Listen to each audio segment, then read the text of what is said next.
අයිබෝන් දරුවනේ ඔන්න අපි අර අද ඇත්තටම ප්‍රකාශ විද්‍යාවේ අවසානම කොටස තියෙන්නේ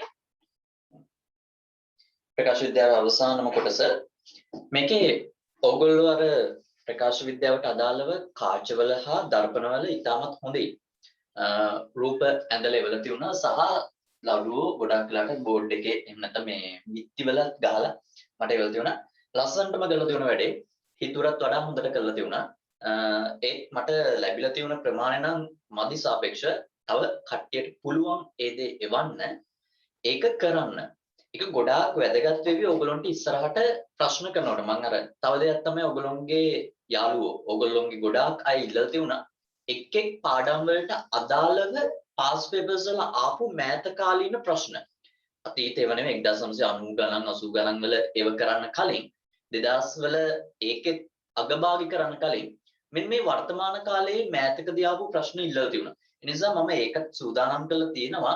ඒක පොඩි එඩිටින් වගේක් තියෙනවා. ඒකත් කරලා ඔයගොල්ලන්ට රිලීස් කරනවා. එතකොට වඩාත් පහසු වෙනවා. හරි. ඔයගොල්ලෝ ගිය සතියේ මම ඔයගොල්ලන්ට ඉදිරිපත් කරපු ගැටලුවට පිළිතුරක් අද දිනේදී සාකච්ඡා වෙනවා ගණිතමය රාමුවකින්. සහ ඊයේ දිනේදීත් මම යම් ප්‍රශ්නයක් ඉදිරිපත් කරා. ඒකත් මම බලාපොරොත්තු වෙනවා අද ඉදිරිපත් කරන්න. ඒක හොයපු අය චූට්ටක් අදුස. ඩයරෙක්ටර්ස් ගැන මට ආන්සර්ස් කීපයක් කියලා දෙනවා ඩයරෙක්ටර්ස් ගැන යම් ආකාරයක අවබෝධයක් තියෙන අය ඩයරෙක්ටර්ස් raise your hands එහෙම නැද්ද හරි කමන්නේ අපි මුලින්ම පාඩමට යමු දැන් අපි පාඩමේ සති දෙකක් පුරාවටම ඔයගලන්ට මතක ඇති කාච වර්ගයක් ගැන ආවා විශේෂයෙන්ම මේ කාචවල ඔයගලන්ට මතක ඇති උත්තල හා අවතල කියලා කාචවල රූප ඇඳ ඒ වස්තුවට අදාළ ප්‍රතිබිම්බ. එතකොට මොකද අපි වැඩිපුර මැද්දේ? මොකද වැඩිපුර මැද්දේ? දැන් දර්පණවලත් ඒ වගේ උත්තල දර්පණ හා අවතල දර්පණ කියලා තියෙනවා. ඒක මතකද? එතකොට මොකද දැන් දර්පණයට තේන්නම් ඔයගලන්ට මතක ඇති මෙන්න මේකේ අවතලයේ ගොඩාක් රූප ඇඳලා උත්තලයේ එක අවස්ථාවකට අදාළ ඇඳලා. එහෙම නේද? ඔව්. හරි. එහෙමයි. මේ අවස්ථාවට අදාළ එක විරුද්ධ දෙයක් ඇඳලා. දැන් ඔක පොඩ්ඩක් රිමයින්ඩ් කරගන්න සතියක් පාසා රිමයින්ඩ් කරගන්න නැත්නම් වැඩක් නැහැ. දැන් මෙන්න මේ ක්‍රියාවලිය මේ දර්පණයක ක්‍රියාවලිය කියන්නේ පරාවර්තන ක්‍රියාවලිය. පරාවර්තන ක්‍රියාවලිය. මොකද මේ පරාවර්තනය කියන්නේ? මට චූටා මතක් කරලා දෙන්නකෝ. මොකද්ද මේ පරාවර්තනය? රිෆ්ලෙක්ෂන් කියන එක. මොකද්ද මේකේ තේරුම? මට චූටා කවුරු හරි පොඩ්ඩක් මතක් කරලා දෙන්නකෝ. නිර්වචනෙම ඕනේ නැහැ. ඒකේ අදහස පරාවර්තනය කියන්නේ. ඔව් කියන්න කවුරු හරි. පරාවර්තනය. මතක නැද්ද? ඕන මයික් එක ඔන් කරන්න පුළුවන්. ඔව් මයික් එක ඔන් කරලා ඉස්සෙල්ලා. මොකක්ද අදහස පරාවර්තනය කියන්නේ? chat box එකේ දාලා තිනවා. very good. ඔව් හරවාය වීම කියලා දාලා තිනවා. ඔව් එක එක අදහස් දාලා දෙනවා. හරි. ඒ කියන්නේ ඔයගොල්ලෝ මේක සරලව මතක තියාගන්න ඕන. පරාවර්තනය කියන්නේ යම් පෘෂ්ඨයක වැදිලා නැවත හැරිලා ඒ මාධ්‍යයටම ගමන් කරනවා. ආපු මාධ්‍යෙම එතනින් නැවත හැරිලා ඒ අදාළ මාධ්‍යයටම යන්න ඕන. නමුත් අපි අද ප්‍රධාන වශයෙන්ම කතා කරන්නේ මේක අවසාන කොටස ඒ තමයි වර්තන ක්‍රියාවලිය. එදා පරාවර්තනයෙන් පටන් ගත්තා දැන් වර්තන ක්‍රියාවලිය. මොකද්ද මේ වර්තනය කියන්නේ? මේ බලන්න. හරිම සරල දෙයක් තියෙන්නේ. යම් මාධ්‍යයක් එක් මාධ්‍යයක් ඔස්සේ එන ආලෝක කිරණ තවත් මාධ්‍යයකට යන්න ඕන. හොඳට බලා ගන්නකො. දැන් එදා කතාවට වඩා වෙනස්. එදා කතාවේ මම පරාවර්තනය හා වර්තනය දෙකම එකට ගන්නම්. එතකොට වැඩි පැහැදිලි වෙයි. දැන් පරාවර්තනයේදී නම් ඒ අදාළ පෘෂ්ඨයේ මේ අදාළ පෘෂ්ඨයේ වැදුනා ඒක මේ විදිහට ඒ මාධ්‍යයටම ගමන් කරා. ඒ මාධ්‍යම කියන්නේ දැන් හිතන්න මේක වාතය. ඇත්තටම මේක හැදිලා තින්නේ වීදුරු වලින්. කවදාවත් මේ ආලෝකය වීදුරුව තුලට ආවේ නැහැ. ඇතුළට ගියේ නැහැ. හා වීදුරුව හරහා ගියේ නැහැ. ඒ කියන්නේ වීදුරුවෙන් හැරිලා මේක අනිවාර්යෙන් ගමන් කරනවා. වීදුරුවෙන් හැරිලා නැවත ඒ මාධ්‍යයටම ගමන් කරනවා. හැබැයි වර්තනය අපි බලමු. මේ බලන්න. මම ඉරක් ගහනවා. ඇත්තට මේ ඉරෙන් නිරූපණය කරන්නේ මෙන්න මෙහෙම දෙයක්. චුට්ටක් බලමු. මේ දිශාවේ වාතය තියෙනවා. මේ පැත්තේ ජලය තියෙනවා. ජලය හා වාතය වෙන් කරන මායිම තමයි මම ඇදලා තියෙන්නේ. ජලය හා වාතය වෙන් කරන මාධ්‍යයක් එහෙම නැත්නම් මේ ඉරක්කින් මම නිරූපණය කරලා තියෙනවා. ඇත්තට මේ උඩ වාතය තියෙනවා මේ ජලය තියෙනවා. අපි වාතයට ඔයගොල්ලෝ දන්නවා එයා කියලා ඉංග්‍රීසි වලින් කියන්න පුළුවන්. ඒ වගේම ජලයට වෝටර් කියලා අපිට මෙතනදී ගන්න පුළුවන්. මම මේකට ගන්න ඉංග්‍රීසි වචනේ හේතුවකුත් ඉදිරියේදී ඔයගොල්ලන්ට පෙනේ ඇයි කියලා. දැන් හිතන්න ආලෝක කිරණයක් වාතයේ ඉඳන් ඇවිල්ලා ජලයට එනකොට හොඳටම පැහැදිලි බහූතර කිරණ ප්‍රමාණයක් මේකේ වැදිලා ජලය තුලට යනවා. අනිවාර්යෙන් බහුතරයක් යනවා. ෂුවර් පිටම යනවා. හැබැයි ඒ යන අවස්ථාවේදී එයාගේ ගමන් මාර්ගය පොඩ්ඩක් වෙනස් වෙනවා. හොඳට බලා ගන්නකො. මේ ආලෝක කිරණය මෙහිම ආවා. ආනතිව ආවා. පරාවර්තනය වුණා නම් හරිනම් මෙහෙම යන්න ඕන. නමුත් මේ පරාවර්තනයේ වේ වර්තනය. වර්තනයේ යනු එක් මාධ්‍යයක සිට පැමිණෙන ආලෝක කිරණයක් තවත් මාධ්‍යයක් තුලට හැරිලා ගමන් කරන්න ඕන. එක් මාධ්‍යයක සිට පැමිණෙන ආලෝක කිරණ තවත් මාධ්‍යයකට යන්න ඕන. හරිනේ? අරකින් විරුද්ධ වෙන්නේ වෙනස් වෙන්නේ එහෙමයි. දැන් ඔන්න බලන්න මම මෙතන අභිලම්බයක් අඳිනවා. මේ ආලෝක කිරණය ආපු ආලෝක කිරණය ඔන්න ජලය තුලට යනවා. මෙන්න ජලය තුලට යනවා. දැන් ආවේ මෙහිම එයා හරිනම් යන්න ඕන මෙහිම. හරි විදිය නම් ආලෝක කිරණයක් යන්න ඕන කෙලි. හැබැයි එයා ඒ අන නොතකා එයා ජලය කියන මාධ්‍ය තුලදී ගමන් කරන්නේ මේ විදියට. ඇයි හේතුව මොකද්ද? හරි ප්‍රශ්නයක් මේ. වාතයේදී මෙහෙම ආවා. නමුත් ජලය තුලදී පොඩ්ඩක් හැරිලා ගමන් කරා. මේව සංසිද්ධියකට පත්වීම තමයි ඇත්තටම වර්තනය වෙන්නේ. ඒක තමයි වර්තනය. එක් මාධ්‍යයක සිට තවත් මාධ්‍යයකට කිරණයක් ගමන් කිරීම තමයි වර්තනය. ඒ වර්තනයේදී එක් එක් කාරණා දැක ගන්න පුළුවන්. දැන් හරි. ඔන්න ওই වර්තනය කියන කාරණේදී මම මේ තව රූපයක් චුට්ටක් අඳින්නම්. මම මේකෙදි කරන්නේ ජලය ඉහළට දානවා. හා වාතය යට තියෙන්නේ.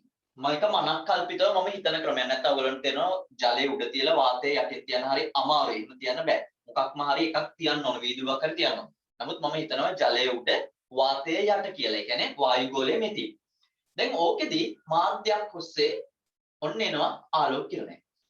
මේ ආලෝක කිරණය විශ්වාස කරන්න මේකත් හැරිලා යනවා. මෙන්න යනවා. දැන් මාර ප්‍රශ්නයක් ඔයගොල්ලන්ට. මොකක්ද එන ගැටලුව? මේකෙදි නම් ආලෝක කිරණය මේ ඇතුල් පැත්තට ටිකක් නැමිලා ඇඳුනා. මේකෙදි එහා පැත්තට ඇඳුනා. පොඩි වෙනසක් තියෙනවා. හැබැයි මේකෙදි ආවේ වාතයේ සිට ජලයට තමයි ආලෝකය ඇතුළුනේ. හරියට කිව්වොත් ඔයගොල්ලෝගේ මාළු ටැංකියක ඉහළ ඉඳලා ටෝච් එකක් ගහනවා. නැත්නම් ලේසර් කිරණයක් අල්ලනවා. ඒ ලේසර් කිරණය අල්ලනකොට ආනත වෙන කිරණය ජලය තුලට ටිකක් හැරිලා ජලය තුල හරහා යනවා. හැබැයි මම වතුරේ ඉඳගෙන ඇලේට මෙන්න මේ වගේ ආලෝක කිරණයක් ගැහුවොත් ඒක කොහොමද යන්නේ? ඒක තව හැරිලා. يعني එළියට හැරිලා ගමන් කරනවා. ඇයි මෙහෙම වුනේ? ඇයි මෙහෙම වුනේ? ඔයගොල්ලෝ හිතන විදියට. ඇයි මෙහෙම වෙන්න හේතුව?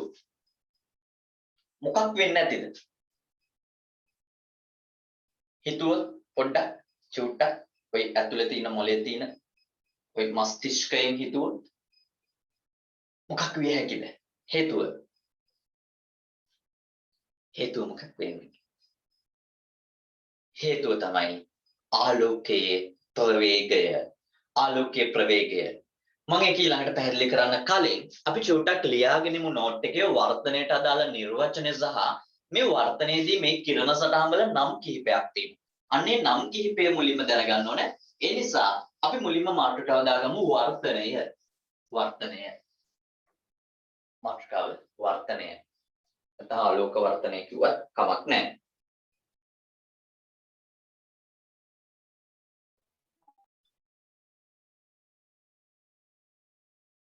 හරි.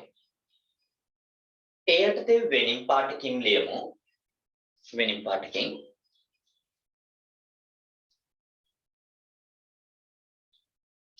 ආලෝක කිරණයක්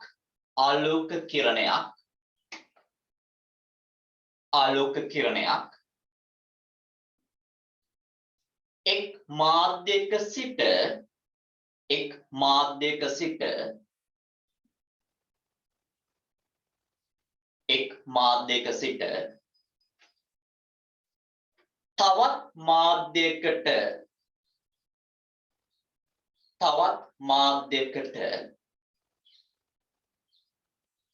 ආලෝක කිරණයක් එක් මාධ්‍යයක සිට තවත් මාධ්‍යයකට ගමන් කිරීමේදී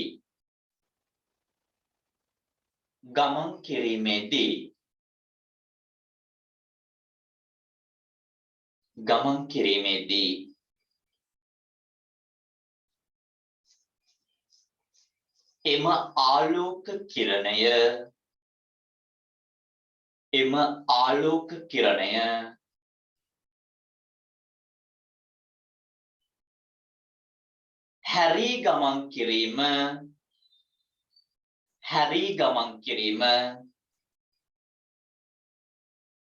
හැරී ගමන් කිරීම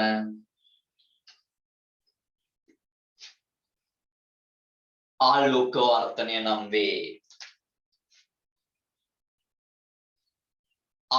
වර්තනය නම් වේ.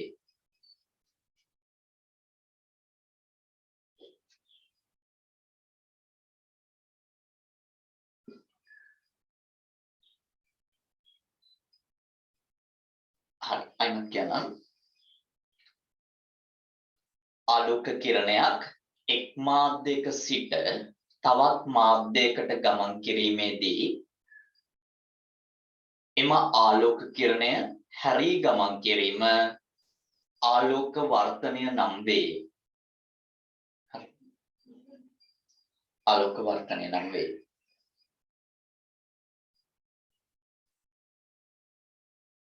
හොඳයි.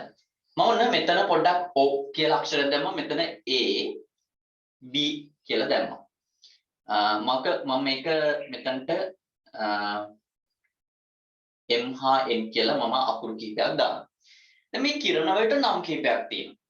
මෙන්න මේ AO කියන කිරණය මේකට අපි හඳුන්වනවා මේ AO. ඒ කියන්නේ මේ ඇත්තටම එන ආලෝක කිරණය. එහෙම නැත්නම් පතනය වන ආලෝක කිරණය. අර කලින් එකේ වගේමයි මේක අපි හඳුන්වන්නේ පතන කිරණය විදියට. මේක පතන කිරණය. ඊට පස්සේ මේ OB නැත්නම් BO කියලා මම දෙන්නම්. මෙන්න මේක හඳුන්වන්නේ අපි වර්තන කිරණය විදියට. වර්තන කිරණය. හරි. දැන් මෙන්න මේ MN කියන්නේ අර කලින් එක වගේම අභිලම්බය. තව දෙයක් තියෙනවා. චූටි දෙයක් තියෙනවා. හොඳට බලාගමු. මේකෙදී පතන කෝණය හා පරාවර්තන කෝණය කියලා එකක් තියෙනවා. වර්තන කෝණය කියලා එකක් තියෙනවා. කලින් එකට අදාළව ඔයගොල්ලන්ට මතක ඇති මෙහෙම රූපය ඇඳලා ඊළඟට මෙන්න මේ අභිලම්බයත් එක්ක තියෙන මේ කෝණයට අපි නමක් කිව්වා I කියලා, මේක R කියලා නම් කරා. ඔයගොල්ලන්ට මතක ඇති මේ I කියලා අපි හඳුන්වපු මේක අපි හැඳින්නුවේ පතන කෝණය කියලා. මේක පතන කෝණය කියලා අපි හැඳින්වුවා. මේක මොකද්ද? පරාවර්තන කෝණය කියලා හැඳින්වුවා.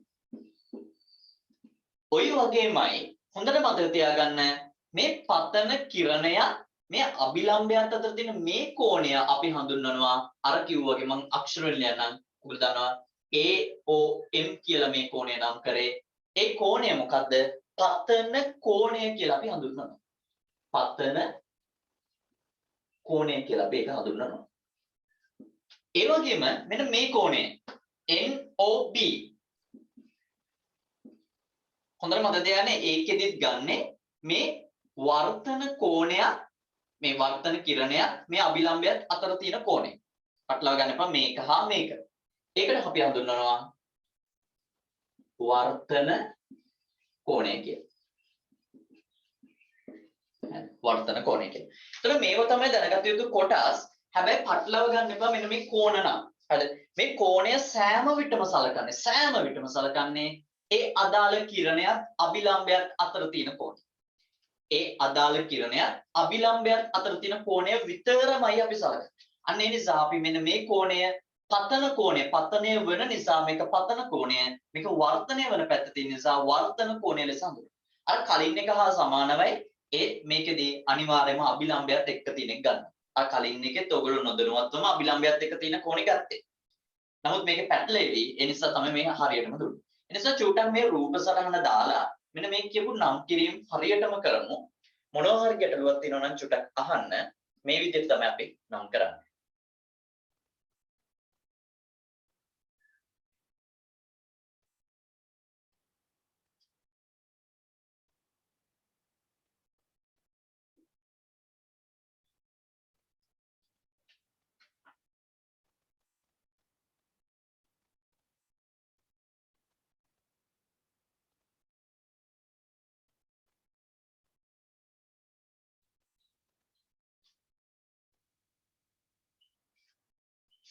ඔන්න අපිට සංකේත විදිහට මේකෙත් i හා r දාන්න පුළුවන් එක ප්‍රශ්නයක් නැහැ.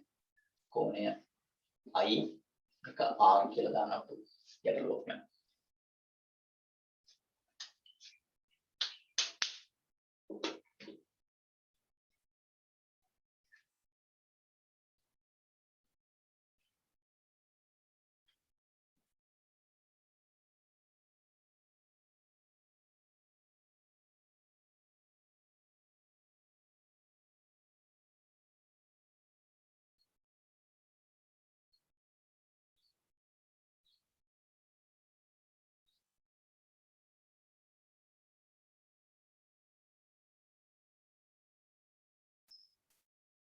ඒ ගමන්ම අඳින ගමන් හිතන්න ඇයි මෙහෙම ආලෝකය හැරෙන්නේ කියලා. මට චූට්ටක් හේතුව ඔයගොල්ලෝ හිතලා කියන්න මේ පාඩම ඉගෙන ගත්ත දරුවොත් ඇති. අනිවාර්යෙන්ම ඇති. ඒතර මට චූට්ටක් කියන්න ඇයි මේක හැරෙන්නේ? හේතුව මොකද්ද කියලා චූට්ටක් කියන්න chat box එකේ හරි දාන්න. එතකොට මට වැඩි ලේසි ඔයගොල්ලන්ට ඒක පැහැදිලි කරන්න.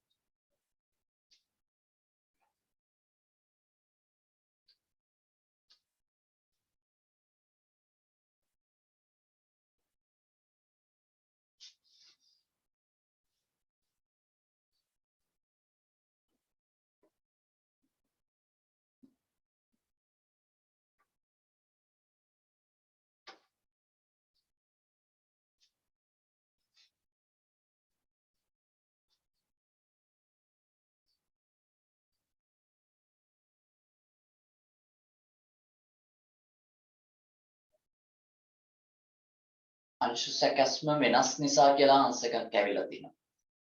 මම මෙහෙම ඇහුවොත් තරුෂි තමයි ආන්සර් එක දාලා තින්නේ.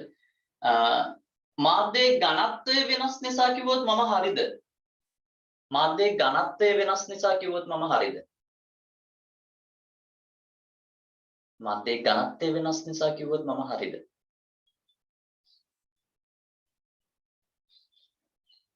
ඒ කියන්නේ ආලෝකය මේ හැරිලා යන්නේ මාධ්‍යයේ ඝනත්වය වෙනස් නිසා කියලා මම අදහසක් පළ කරනවා.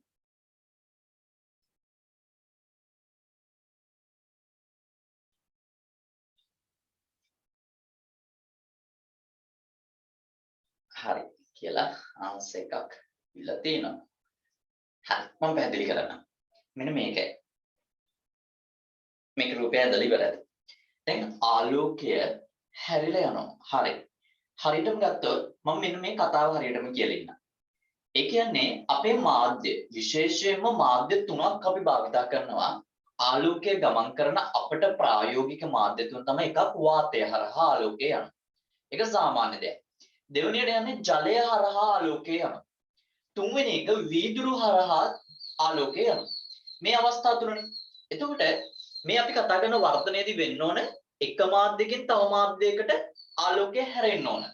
එහෙම ගත්තාම මෙන්න මේ වගේ සංසිද්ධියක් තියෙනවා. මම මේ අවස්ථා තුන මුලින්ම අරන් පෙන්නන්නම්.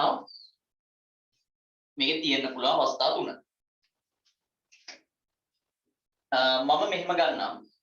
මම මේ උඩ සෑම විටම වාතය කියන එක ගන්නවා. වාතය කියන අවස්ථාව ගන්න. සඳුෂි හොඳ ආන්සර් එකක් දීලා තිනවා. very good. මම දෙවන අවස්ථාව හා තුන්වෙනි අවස්ථාව සෑම එකම මාධ්‍ය විදියට ඉහළ වාතය තියෙනවා.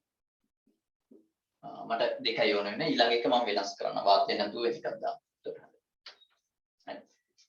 වාතය තියෙන්නේ මම පල්ලෙහා මාධ්‍ය මෙතනදී ජලය යොදා ගන්නවා. මම මෙතනදී වීදුරු යොදා ගන්නවා. මම මෙතන ඉහළ ජලය යොදාගෙන පහළ වීදුරු දාගන්න. වීදුරු දාගන්න. සෑම එකම මම අභිලම්බයක් හඳිනවා. හරිද? අභිලම්බයක් අපි අභිලම්බය යනු මනක්කල්පිත රේඛාවක්. ඇත්ත රේඛාවක් නෙවෙයි. අපිට ඕන නිසා අපිට මවා ගන්න ඕන කරන රේඛාවක් විතරයි. හරිද? දැන් හිතන්න වාතයේ ඉඳන් ආලෝක කිරණයක් එනවා. ආනත වෙන්නේ. චුට්ටක් මතක තියාගන්න ඒකත් ආනත වෙන්න ඕන නැත්නම් මේක කෙලින් ආවොත් ඒක කිසිදු වර්තනයක් වෙන්නේ නැතුව තමයි යන්නේ. හරිද? ආලෝක කිරණය ඒ මාධ්‍ය දෙකට ලම්බකව આવොත් ඒක කෙලින්ම ගමන් කරනවා. හැබැයි අපි ආනත ආලෝක කිරණයක් ගැන සෑම විටම සලකන්න. ආනත ආලෝක කිරණය මේ වගේ ආලෝක කිරණයක් ආවහම ජලය කියන මාධ්‍යයකදී හිතන්න මේ ආලෝක කිරණය අභිලම්බයේ දෙසට හැරිලා ගමන් කරනවා. හොඳට බලන්න. අභිලම්බයේ දෙසට හැරිලා ගමන් කරනවා. ඒ කියන්නේ මේ කෝණය I මේක R I කියන කෝණය වැඩි R කියන කෝණයට වඩා. ඒක පැහැදිලිවම පේනවා. ඒකේ අරමුණ තමයි අභිලම්බයේ දෙසට ආලෝක කිරණය හැරිලා ගමන් කරන්නේ. හරිද? අභිලම්බයේ දෙසට හැරිලා ගමන් කරන්නේ. දැන් මේකද. ඊළඟට මේ වාතය කියන එකේ ඉඳන් වීදුරු වලට ආවහම හොඳට බලන්න. ඒකත් මේ කියන විදියටම I හා R වාතයේ සිට වීදුරු වලට එනකොට ඒ කිරණය මේ වගේ අභිලම්බයේ දෙසට හැරිලා ගමන් කරනවා. අභිලම්බයේ දෙසට ආවා. දැන් ජලයේ ඉඳන් එන ආලෝක කිරණයකුත් වීදුරුව තුලට යනකොට මොකක්ද වෙන්නේ? අභිලම්බයේ දෙසට හැරිලා ගමන් කරනවා. මේ අවස්ථා තුන හරි පුදුමයි. ඇයි? දැන් මේ වාතයයි ජලයයි කියන එක පොඩ්ඩක් හිතුවොත් ඔයගොල්ලන්ට පළවෙනියටම එන දේ තමයි ඝන ද්‍රව වායු කියන අවස්ථා තුන. ඒ කියන්නේ වායුවක්, ඒකම නැත්නම් වාතය කියන්නේ වායුවක්, මේක ද්‍රවයක්. දැන් මෙතනදී මේක වායුවක්, මේක ඝනයක්. මේකෙදි මේක ද්‍රවයක්, මේක ඝනයක්. හැබැයි දරුවෝ මෙන්න මේ මතේ මතක තියාගන්න එපා. මේක වැරදි. මම මේ කියන ඔයගොල්ලෝ හිතන ක්‍රමයක් තියෙනවා. ඒක සමහර කෙනෙක් උගන්වන්නත් පුළුවන්. මේක වැරදි. ඒ තමයි මේ මාධ්‍යයක් තුලින් තවත් මාධ්‍යයකට ආලෝක කරන වර්තනයේදී ඒකේ ඝනත්වය හෝ ඒකේ ස්වභාවය බලපාන්නේ නැහැ. ඒකේ ස්වභාවය බලපාන්නේ නැහැ කියලා ප්‍රධාන වශයෙන් තියරි වලම මේ සයන්ස් ෆිසික්ස් වල අපි උගන්වනවා. හරිද? ඒක චූටි හේතුවක් තියෙනවා. මේකෙදී අපි කියනවා මේ ආලෝක කිරණය වෙනත් මාධ්‍යයකට ගමන් කිරීමේදී ආලෝකයේ ප්‍රවේගය වෙනස් වීම නිසා තමයි මේක හැරෙන්නේ කියලා. හොඳට මතක තියාගන්න. ආලෝක කිරණයක් එක් මාධ්‍යයකින් තවත් මාධ්‍යයකට යනකොට ඒකේ ප්‍රවේගය වෙනස් වෙනවලු. දැන් මේක හරි ගැටලුවක් ඕගොල්ලන්ට. මේ කතාව කියනවා මෙහෙම ප්‍රවේගය වෙනස් වීම නිසාලු හැරෙන්නේ. ඇත්තටම මෙන්න මේ වාතය කියන එකේදී ප්‍රවේගය වැඩි. ප්‍රවේගය කියන එක ඔයගොල්ලෝ හොඳටම දන්නවා. ප්‍රවේගය කියන එක වැඩි. මම තවත් චූට්ටක් මේක පැහැදිලිවම ගත්තොත් දැන් හිතන්න මේක මාධ්‍ය.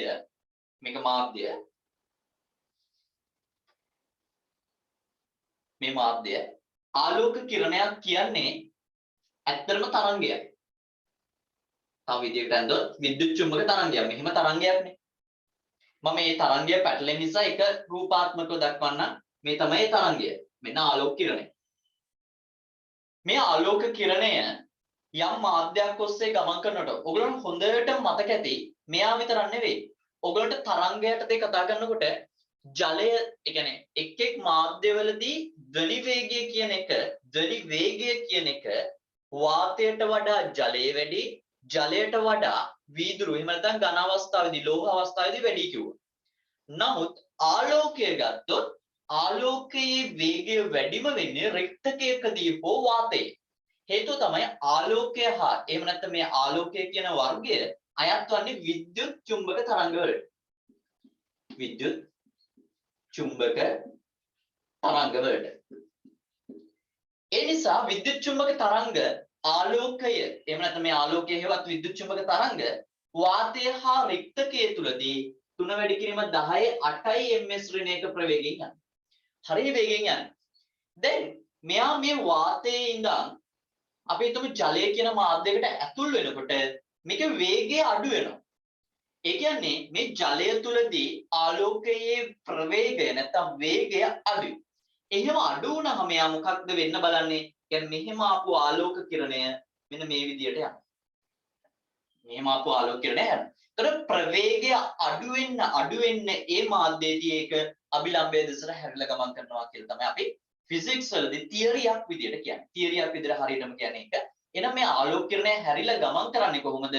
මේ ආලෝක කිරණ එයාගේ ඒ මාධ්‍ය තුල ප්‍රවේගය වෙනස් වීම නිසා.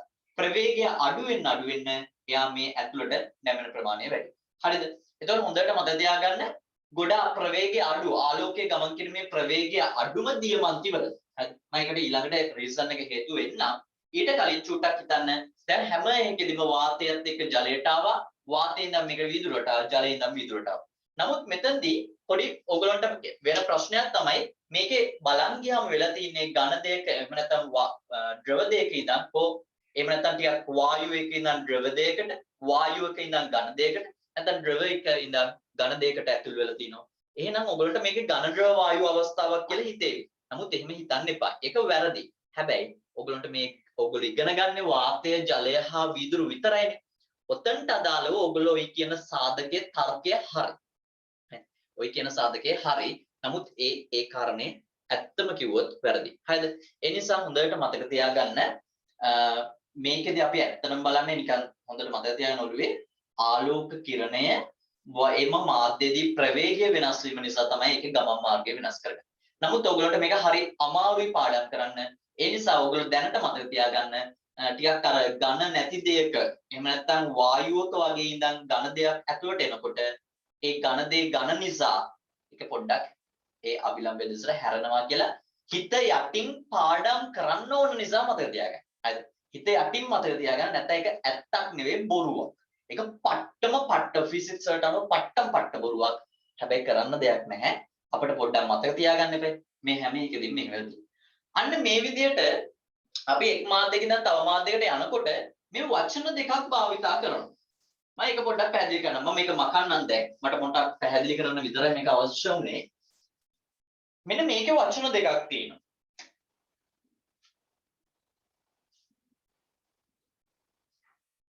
මෙන්න මෙහෙම ඇන්දොත් මෙන්න මේ මාධ්‍යයකට අපි හඳුන්වනවා එකක් විරල මාධ්‍ය කියලා. විරල මාධ්‍ය අනිත් එකට අපි කියනවා ගහන මාධ්‍ය. නැත්නම් මේකට කියනවා විරලතර මාධ්‍ය හා ගහනතර මාධ්‍ය කියලා. ඒ වචන දෙක කිසිදු ගැටලුවක් නැහැ. මම මේකේ උඩට ගන්නවා ගහන මාධ්‍ය උඩට මේක විරල මාධ්‍ය කියන එක යටට ගන්න. දෙක දෙවිදියයි. මේකයි තියරිය. ආලෝක කිරණය විරල මාධ්‍යයක සිට අනිවාර්යෙන් විරල මාධ්‍යයක සිට ගහන මාධ්‍යයකට එනවා නම් ෂුවර් එකටම අභිලම්බයේ දෙසට හැරිලා ගමන් කරනවා. අභිලම්බයේ දෙසට අනිවාර්යෙන්ම විරල මාධ්‍යයකින් ඉඳන් ගහන මාධ්‍යයකට ගමන් කිරීමේදී ෂුවර් පිටම ඒ ආලෝක කිරණය අභිලම්බයේ දෙසට හැරිලා ගමන් කරනවා. ෂුවර්. ඒක ෂුවර්. හරිද? එතකොට විරල මාධ්‍යයක් කියන අපි උදාහරණයක් ගත්තොත් වාතය වුණොත් ගහන මාධ්‍ය වෙන්නේ ජලය. විරල මාධ්‍ය වාතය වුණොත් මේක ජලය වෙන්නේ. හරිද? එහෙම නැත්නම් මේක වාතය වුණොත් මේක වීදුරු. නැත්නම් මෙයා ජලය වුණොත් මෙයා වීදුරු. එහෙම තමයි අපි හිතන්නේ. හැබැයි හොඳට මතක තියාගන්න විරලතර මාධ්‍ය කියන්නේ විරලයි කියලා හිතන අංශ වල පිළිපීම නෙවෙයි. මේකේ ඔයගොල්ලෝ මතක තියාගන්න අර විදියට කිසි ගැටලුවක් නැහැ. හරිද? ඒතර විරල මාධ්‍ය හා ගහනතර මාධ්‍ය විරල මාධ්‍යයක සිට අනිවාර්යෙන් වෙනවා නම් ගහනතර මාධ්‍යයකට අනිවාර්යෙන් ෂුවර් පිටම මේ වගේ ආලෝක කිරණය එහෙම නැත්නම් මේ කියන වර්තන කිරණය අභිලම්බය දෙසට හැරෙනවා. ඒකේ විරුද්ධ දේ. ගහන මාධ්‍යයක සිට දැන් හිතන්න මේ ආලෝක කිරණය ගහන මාධ්‍යයක ඉඳන් එනවා. මේ ආලෝක කිරණය මෙන්න මේ පැත්තට ගමන් කරනවා. එහෙම නැත්නම් අභිලම්බයෙන් ඉවතට ගමන් කරනවා කියලා අපි හඳුන්වනවා. මොකකින්ද? ගහනතර මාධ්‍ය ඉඳන් විරලතර මාධ්‍යයකට ගියේ. හරි. ගහනතර මාධ්‍යයකින් ඉඳන් විරලතර මාධ්‍යයකට ගියොත් ඒ ආලෝක කිරණය ගමන් කරන්න හදපු මාර්ගයට වඩා ඈත් වෙනවා අභිලම්බයෙන්. අභිලම්බයෙන් ඈත් වෙනවා. අන්න ඔහොම තියරි එකක් තියෙනවා. අන්නේ තියරිය අපි චුට්ටක් දාගන්න ඕනේ. ඒ නිසා චුට්ටක් රූප දෙක නිවැරදිවම අපි දාගමු මේ ආකාරයෙන්. හරියටම ලියන්න ගහන මාධ්‍ය විරල මාධ්‍ය මම ගානට එක දාලා තියෙනවා. ප්‍රශ්න කීපයකට ඒක මම අහලා තියෙනවා මම ඒකට ආන්සර්ස් දෙන්න.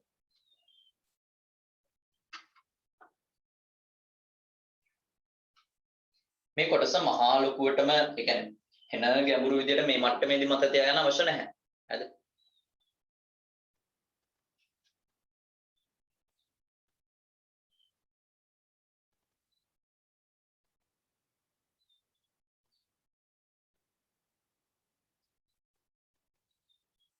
ජලය තුලදී ප්‍රවේගය අඩු වෙන්නේ කොහොමද කියලා අහනවා. මේක විද්‍යුත් චුම්බක තරංග වර්ගයක්. විද්‍යුත් චුම්බක තරංගවලදී ඇත්තටම මේකේ බාධාවක් වෙනවා. හරිද? බාධාවක් වෙනවා මේ ආලෝක කිරණ ගමන් කරන්න. අන්න ඒ නිසා තමයි ඒ ආලෝක කිරණේ ප්‍රවේගය අඩු වෙන්නේ. හරිද? තව දෙයක් තමයි ප්‍රවේගය අඩු වෙන අනිත් කාරණය තමයි මෙන්න මෙහෙම. ඕගොල්ලෝ මතකද V සමානයි F ලැම්ඩා කියලා සූත්‍රයක් ඉගෙන ගත්තා. හරිද? V සමානයි F ලැම්ඩා. මේව මතකද දන්නෙත් නැහැ. V කියන්නේ ප්‍රවේගය කියලා ඔයගොල්ලන්ට මතක ඇති. ලැම්ඩා කියන්නේ තරංග ආයාමය. F කියන්නේ සංඛ්‍යාතය. මෙන්න මෙහෙමයි. මේක ඇඳලා ඉවරනම මම ඒ කතාවක් පොඩ්ඩක් කියලා දෙන්න මේකට අදාළව. මේක ඇඳලිමු. ඇඳලා චුට්ටක් අත උස්සන්න එතකොට මට ලේසි වැඩි.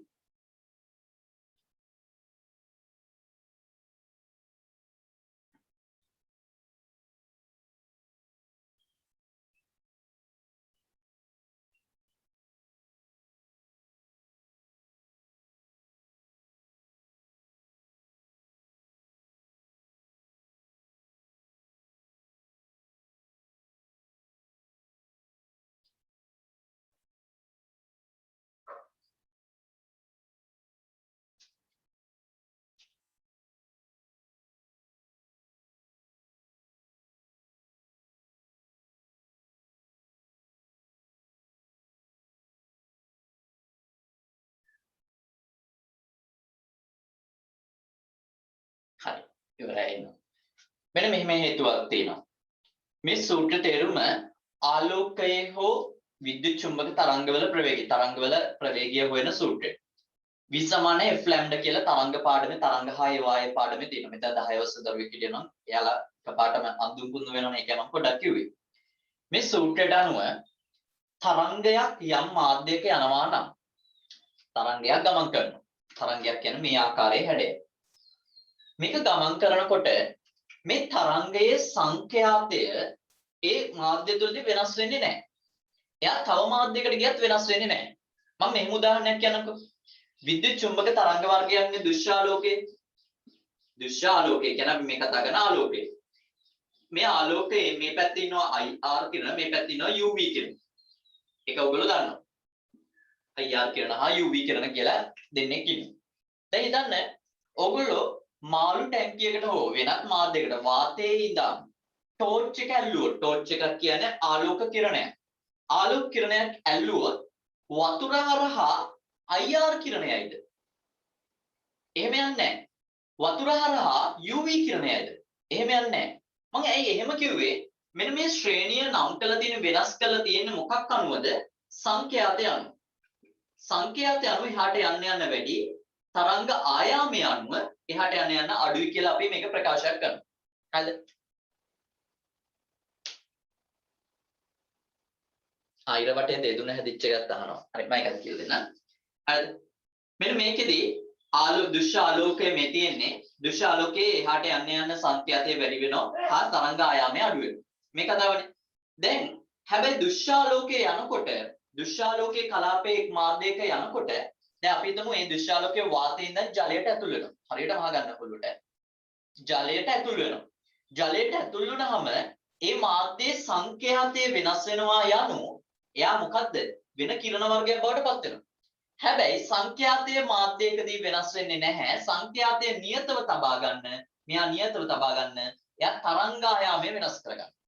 තරංගායාමය වෙනස් කරගත්තාම ඒකේ ප්‍රවේගය වැඩි වෙනස් වෙනවා. හරිද? ඒ නිසා තරංග ආයාමය කියන කෙනා මේ සංඛ්‍යාතය ආරක්ෂා කරගන්න වෙන්නේ. සංඛ්‍යාතය නිවැරදිව තියාගන්න ඕන නිසා මේ දෙන්නා පොඩ්ඩක් විචලනය වෙනවා. අනේ විචලනය වීමේ ප්‍රතිඵලයක් විදිහට තමයි අර මම කිව්ව විදිහට වාතය තුලදී ආලෝකයේ ප්‍රවේගයට වඩා ජලයේදී මේ ආලෝකයේ ප්‍රවේගය අඩු වෙනවා. හරිද? ඒ අඩු වෙන්න හේතුව එයාගේ සංඛ්‍යාතය නිවැරදිව තියාගන්නවා. සංඛ්‍යාතය වෙනස් වුණොත් ඒක ප්‍රශ්නයක් වෙනවා. දැන් හිතන්න මෙහෙමනේ වතුරට ටෝච් එකක් ඇල්ලුවොත් මම කිව්ව රතු පාට ටෝච් එකක් ඇල්ලුවොත් ඒකේ කවදාවත් දම් පාට වෙලා පේන්නේ නැහැ. කහ පාට වෙලා කොළ පාට වෙලා පේන්නේ නැහැ. ඒ වර්ණයෙන්මයි පේන්න ඕනේ. ඒකයි මම කිව්වේ සංඛ්‍යාතය කවදාවත් වෙනස් වෙන්නේ නැහැ. ආලෝක කිරණයේ සංකේතය වෙනස් වෙන්නේ නැහැ. එයා ප්‍රවේගය වෙනස් කරගෙන ඒ තරංග ආයාමයට ගැලපෙන විදිහට හැඩගස්ව ගන්නවා. ඒකයි හේතුව. ඒතකොට බලන් ගියාම ඇත්තටම වෙන්නේ මේ ප්‍රවේග වෙනස් වීම නිසා තමයි ආලෝකයේ ප්‍රවේග වෙනස් වීම නිසා තමයි හැරිලා ගමන් කරන්නේ. හරිද? එහෙම එකක් තියෙන්නේ මේ තියරියට අනුව. මේ ගණනය කිරීම නැති නිසා ඔයගොල්ලන්ට මේක ගැඹුරට උගන්වන්නේ නැහැ. හරිද? හරි. ඒ නිසා මට ඕන මෙන්න මේ කාරණේ ඔයගොල්ලෝ ඇඳා මෙතනින් පොයින්ට් වශයෙන් පළවෙනි පොයින්ට් එක ලියාගමු. පළවෙනි පොයින්ට් එක ලියාගමු.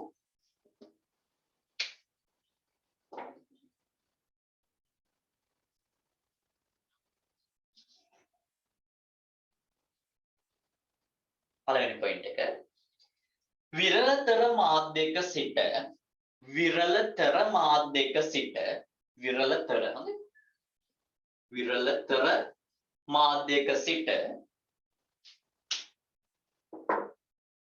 ගහනතර මාධ්‍යකට විරලතර මාධ්‍යක සිට ගහනතර මාධ්‍යකට විරලතර මාධ්‍යක සිට ගහනතර මාධ්‍යකට ආලෝකය ගමන් කිරීමේදී ආලෝකය ගමන් කිරීමේදී ආලෝකය ගමන් කිරීමේදී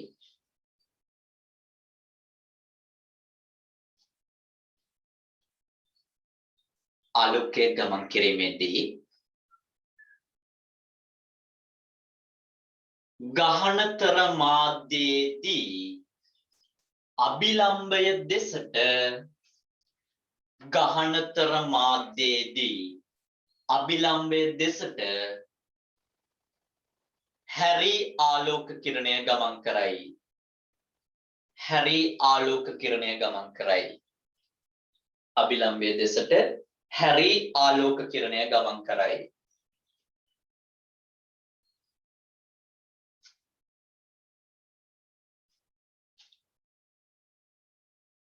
ඊළඟ පොයින්ට් එක. ඊළඟ පොයින්ට් එක. මේකට අදාළව කියන්නේ.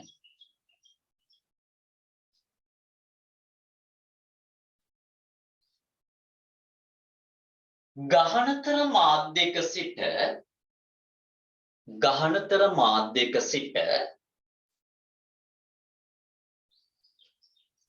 ගහනතර මාධ්‍යක සිට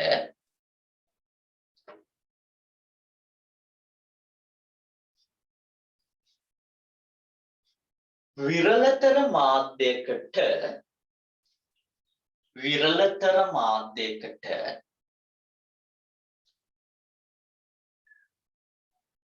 විරලතර මාධ්‍යකට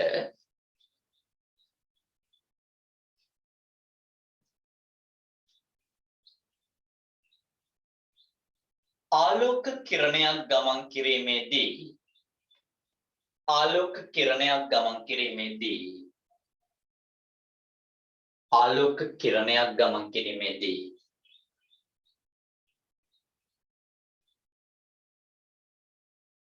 ආලෝක කිරණයක් ගමන් කිරීමේදී විරල මාධ්‍යයේදී අභිලම්බෙන් ඉවතට විරල මාධ්‍යයේදී අභිලම්බෙන් ඉවතට විරල මාධ්‍යයේදී අභිලම්බෙන් ඉවතට ආලෝක කිරණය ගමන් කරයි. ආලෝක කිරණය ගමන් කරයි.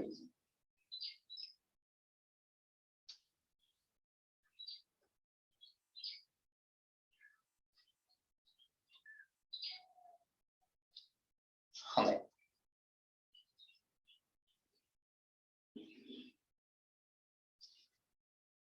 මේ මගේ ගාව තියෙන්නේ වීදුරු කුට්ටියක්. අපි බලමු මේ මේ කතාව මොකද්ද ඇත්තටම මේ සංසිද්ධිය මෙහෙම බලා ගන්න පුළුවන්ද කියලා මම රූපාත්මකව පෙන්නනවා. හරිද?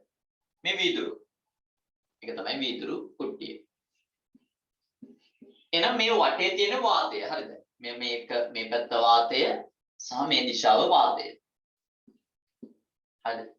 එයා එකයි ග්ලාස් එකයි එයා එකයි. නැවතත් තියෙන්නේ. සමහර ආලෝකයන දැන් හිතන්න මම ආලෝක අයිමත් අන්තිමට කියනලු මම කිව්වේ ගහනතර මාධ්‍යයක සිට විරතර මාධ්‍යයකට ආලෝක කිරණයක් ගමන් කිරීමේදී විරතර මාධ්‍යයේදී අභිලම්බයෙන් ඉවතට ආලෝක කිරණය ගමන් කරයි. අභිලම්බයෙන් ඉවතට ආලෝක කිරණය ගමන් කරයි. හරි. අභිලම්බයෙන් ඉවතට ආලෝක කිරණය ගමන් කරයි. හරි. මෙන්න මේ අවස්ථාව. දැන් හිතන්න ඕන ආලෝක කිරණයක් එනවා මම ඒ එන ආලෝක කිරණය මෙන්න මේ විදිහට අඳිනවා. වාතයේ ඉඳන් වීදුරු වලට එන්නේ. හොඳට මතක තියාගන්න හේතුව තමයි ඒ එක් මාධ්‍යයේ ප්‍රවේගය වෙනස් වීම නිසා තමයි ආලෝක කිරණය මේ විදිහට හැරෙන්නේ. ඒක තමයි ප්‍රධානතම හේතුව. වාතයට වඩා වීදුරු වල ප්‍රවේගය අඩුයි. ඒ නිසා ආලෝකය ආපු ගමන් මාර්ගයේ යන්නේ නැහැ. දැන් හිතන්න ආවා නම් අයනම් යන්න ඕනේ මෙහෙමනේ. පැහැදිලිද? හැබැයි එහෙම යන්නේ නැහැ. එයා අභිලම්බයේ දෙසට හැරුණා. ඔන්න අභිලම්බයේ දෙසට හැරුණා. එහෙනම් මේක I කෝණය, මේක R කෝණය. මේක R කෝණය. දැන් මෙයා මේ පෘෂ්ඨය ඇවිල්ලා වදිනවා. එයා දැන් වීදුරු වල ඉඳන් වාතයට යන්න හදනවා. එහෙනම් මේ කලින් කිව්වා වගේ මේක ඇත්තටම කිව්වොත් විරල මාධ්‍යයක්, මේක ගහන මාධ්‍යයක්. දැන් මොකද්ද වෙන්නේ? ගහන මාධ්‍යයෙන් ඉඳන් විරල මාධ්‍යයට යනවා. අවස්ථා දෙකම තියෙනවා. විරල මාධ්‍යයෙන් ඉඳන් ගහන මාධ්‍යයට එනවා. දැන් මොන වෙන්නේ මොකද්ද? ගහන මාධ්‍යයෙන් ඉඳන් විරල මාධ්‍යයට යනවා. එහෙනම් මෙතනදී ආලෝක කිරණේ කොහොමද යන්න ඕන? කොයි විදිහට යන්න ඕන? වාතයේ යනවා නම් මේක මේ විදිහට හැරෙන්න ඕන. එහෙනම් මේ කිරණය කොහොමද යන්නේ? අර කිව්වා වගේ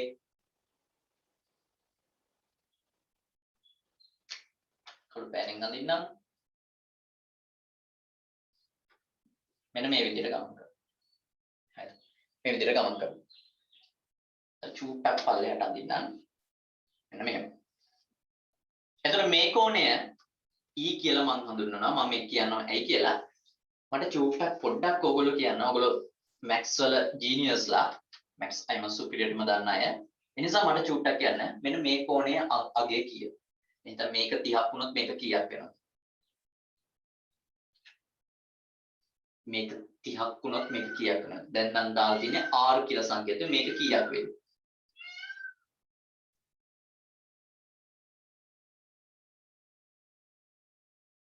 ඒක කීයක් වේද? ඒක සයන්ස් නේ මැත්ස්. එකක් 30ක් වෙනවා. නැත්නම් ඒකත් R වෙනවා. ඇයි ඒ? ඔයගොල්ලෝ දන්නව නේද? මේ වගේ රූපයක් තියෙන්නේ. හරිද? ඒ අනුව තමයි මේ අගයම මෙතන සමාන වෙන්නේ. හරි. ඒ නිසා අපි මේකත් R කියලා හඳුන්වනවා. එහෙනම් මේ පතන කිරණය, මේ වර්තන කිරණය, වර්ධනය වෙච්ච කිරණය මේ මොකද්ද? මෙන්න මේ කිරණය තමයි මට ඕන වෙන්නේ. මේක නිර්ගත කිරණය ලෙස හඳුන්වනවා. නිර්ගත කිරණය කියලා අපි හඳුන්වනවා. මේක නිර්ගත කිරණය. මේ නිර්ගත කෝණය මම කිරණයටම නම් කරනවා ලෙස මේක නිර්ගත කිරණය. දැන් මේක නිර්ගත කෝණය කියලා හඳුන්වනවා. ඇයි එහෙම කරන්නේ? එක මාධ්‍යයකින් තව මාධ්‍යයකට ඇතුල් වෙලා නැවත එම මාධ්‍යයටම යනවා නම්. හරි. නැවත එම මාධ්‍යයට කියන්නේ මෙහෙම ඇවිල්ලා හැරිලා යනව නෙවෙයි. ඒක පල්ලෙහා හරහා යනවා නම් මේක නිර්ගත කිරණයක් කියලා හඳුන්වනවා. කොහොමුණත් මට පෙන්වන්න ඕනේ හොඳට බලන්න විරල මාධ්‍යයකින් නම් ගහන මාධ්‍යයකට එනකොට අභිලම්බය දෙසට හැරුණා. නැවත ගහන මාධ්‍යයෙන් නම් විරල මාධ්‍යයට යනකොට අභිලම්බයෙන් ඉවතට හැරුණා. අන්න ඔතනදී චූට්ටක් අඳිනකොට හරි කල්පනා මේ රුට දැන් අඳින්න ඕන. මේ අඳිනකොට පොඩ්ඩක් කල්පනාවේ මේ ඉරේ මෙන්න මෙම කඩිරක් මම ඇඳන්නේ. මේ කඩිරයි මෙන්න මේ අන්තිමට අඳින රේඛාවයි සමාන්තර වෙන්න ඕන. සමාන්තර වෙන්න ඕන. ඒක නීතියක්. ඒක අඳිනකොට අනිවාර්යෙන් අඳින්න ඕන දෙයක්. අයිමත් කියනවා මේ උඩින් එනවනේ කිරණයක්. මේ කිරණය ආනතිව එන්නේ. ඇලේට එන්නේ ඒ ආලෝක කිරණය වීදුරුව හරහා ගියා කියලා නැවත වාතයට යන්නේ. ඒ වාතයට යනකොට හොඳට මතක තියාගන්න කෝණේ ඒ කෝණයෙන්මයි යන්නේ. හැබැයි දුර විතරයි වෙනස් වෙන්නේ. මේ අතර පරතරය වෙනස් වෙන එක විතරයි. ඒක ලොකු තියරියක්. නමුත් දැන්ට රූපය අඳිනකොට නිවැරදිව අඳින්න. හරි. බොරු ගන්නන්න බෑනේ. ඒ නිසා හරියටම අඳින්න. ආලෝක කිරණය එනකොට මෙහෙම එන්නේ. ඒ ආලෝක කිරණයේ ආනතියක් තියෙනනේ. ඒ ආනතියෙන්මයි මෙයා එළියට යන්නත් ඕන. ඒකයි මම පෙන්නුවේ මේ දෙක සමාන්තරයි කියලා. මේ ආලෝක කිරණයේ විදියටම මේක යන්න ඕන. සමාන්තරව අඳින්න මගේ එකේ සමාන්තර පේනවද? පේනවනේ. යාන්තම් පේන. හැරුණා අයිමත් එහෙමම ගියා. මට කියන්න ඕනේ මේක ඒ විදියටම සමාන්තරව යනවා කියන්නේ. හරිද? චුට්ටක් මේකත් අඳිමු. ඒතර වැඩියම පැහැදිලි සහ අලුත් දෙයක් ඉගෙන ගත්ත නිර්ගත කිරණය කියලා හිතමු. ඊළඟට එන්න අපි වර්තනයේ නීති වලට.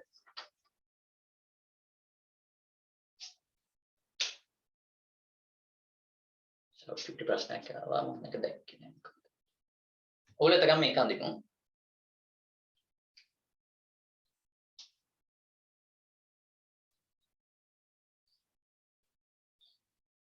ඇසට කළු වෙන්නේ ප්‍රශ්නේ මොකක්ද කියලා අහලා තියෙනවා. හරිද? කවුද තින්නේ සසුන් දෙහල් තින්නේ. ඇසට කළු වෙන්න හේතුව මොකක්ද කියලා. ඇසට කළු වෙන්න හේතුව මෙහෙමයි. මාංශ පේශී වල විඩාවටපත් වීම තමයි වෙන්නේ. වැඩිපුරම මාංශ පේශී විඩාව වෙන්න මාංශ පේශී තුල තියෙන ජලාංශුන් ප්‍රමාණය අඩු වීම නිසා හා කොලජන් තන්තු අඩු වීම නිසා හැම හැකිලීමකට ලක් වෙනවා. ඒ අවස්ථාවේදී හැම හැකිලෙනවා කියන අවස්ථාවේ කළු පාටට පේන්න මුල් අවස්ථාවේ ගොඩාක් වෙලා තරුණයිගේ කළු පාටට පේන්න හේතුව හැම හැකිලීම නිසා ඒ ස්ථානවල කළු පැහැයක් නෙමෙයි. එතනදි වෙන්න ඕන අර ඇහැටත් එක්සර්සයිස් තියෙනවා මම කියන විදිහට. රැට නිදි මැරීම නෙවෙයි වැඩිපුරම එක දෙයක් දිහා එක විදිහට බලා සිටීම කියන කාරණේදී තමයි ඔක වෙන්නේ. නිසා ඇස් වලට වෙනම එක්සර්සයිස් තියෙනවා. ඇස් වලට එක්සර්සයිස් තියෙනවා. ඒ එක්සර්සයිස් නිවැරදිව දැනගෙන කරන්න ඕන. සමහර එක්සර්සයිස් තියෙනවා අර පෑනක් දිහා බලන් ඉන්න එක. ඒක සමහරුන්ට විතරයි කරන්න දෙන්නේ. මොකද සමහරුන්ට ඒක කළොත් කලන්තේ දාන්න. ඇහැට අමාරු ඒවා. ඇහැට අපහසු දේවල් නොකර යුතුයි. සහ අපි ඒකයි වැඩිපුරම කියන්නේ ඇහෙන් දුර බලන්න ඕන කියලා. ඔගොල්ලෝ ඇහැ ගැන මම පොඩි අවබෝධයක් දෙන්නම්. මම මේ මෑතකදී වෙච්ච සංසිද්ධියක් එක්ක ඔයගොල්ලන්ට ඇහැ ගැන චූටි අවබෝධයක් දෙන්නම්. මේ අද මම එහෙම වීඩියෝ එකකුත් ඔයගොල්ලන්ට පෙන්වන්න රෙඩි කරලා තියෙනවා. ඊයේ කිව්වා වගේම ඇහැ ගැන අවබෝධයක් දෙන්න. හරිද? මම මේකෙන් පස්සේ ඒක ගැන පොඩ්ඩක් කියලා දෙන්න. ඔයගොල්ලෝ එතකම් පොඩ්ඩක් මේක ඇඳලා ඉවරුණ ගමන්ම 11 වසරේ දරුවෝ නම් ගණිතයේ 3 වෙනි කොටස පොත චූට්ටක් ගණිතයේ 3 වෙනි කොටස පොත පොඩ්ඩක් ළඟ තියාගන්න. ගණිතයේ 3 වෙනි කොටස third part එක. 10 වසරේ දරුවෝ ගාව third part එක නැතිව ඇති. පුළුවන් නම් 10 වසරේ දරුවෝ ගාව ලඝු පොතක් තියෙනවා නම් ලඝු පොත ළඟ තියාගන්න. අර ගන්න මුතු ගන්නන යනවද කියලා බලන්න. ඔබට ඕන වෙන පොඩ්ඩක් ඒකයි මම කිව්වේ.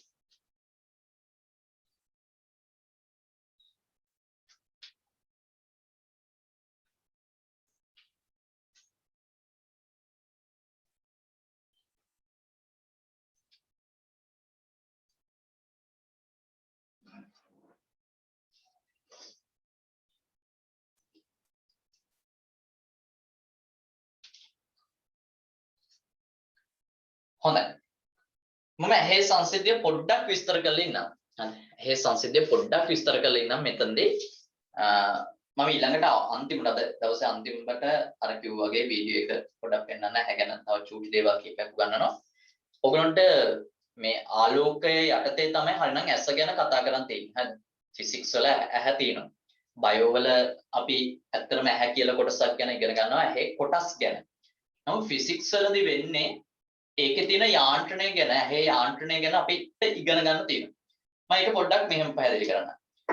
ඔයගොල්ලෝ දන්නවා ඇහැක්. ඇහැක ස්තර තුනක් තියෙනවා. ප්‍රධාන වශයෙන් ස්තර තුනක් තියෙනවා.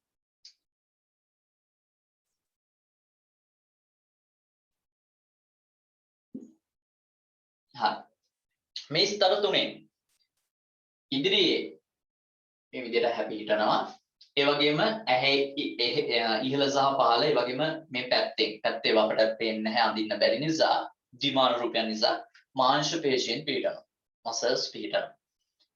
එතකොට මේ වටේම තියෙනවා ශ්වේත ගනිස්තරයක්. මම මේ කොටස් ඔයගලන්ට නැති නිසා සිලබස් එක නැති නිසා මම මේ කරන්නේ නැහැ. හැබැයි 9 වසරේදී ඔයගොල්ලෝ ඉගෙනගෙන ඉන්නේ. හරි. ඒකයි පොඩ්ඩක් මම කියන්නේ. මේ ඉස්සරහ තියෙනවා සච්ඡය කියලා කොටසක්. ස්වච්ඡය මේ වටේ තියෙනවා ශ්වේත ගනිස්තරය. ශ්වේත ඝන ස්තරයේ ඉදිරි කොටස තමයි අර කියන විදිහට ඔයගොල්ලෝ දන්නවා විනිවිද පෙනෙන ආකාරයේ සැකස්මක් වෙලා තියෙනවා. මේ කොටස විනිවිද පේනවා. ට්‍රාන්ස්පේරන්ට් ගතියක් තියෙනවා. මේ කොටස ශ්වේත ඝන ස්තරය සම්පූර්ණයෙන්ම සුදුයි. මේක සුදු පාට එකක්.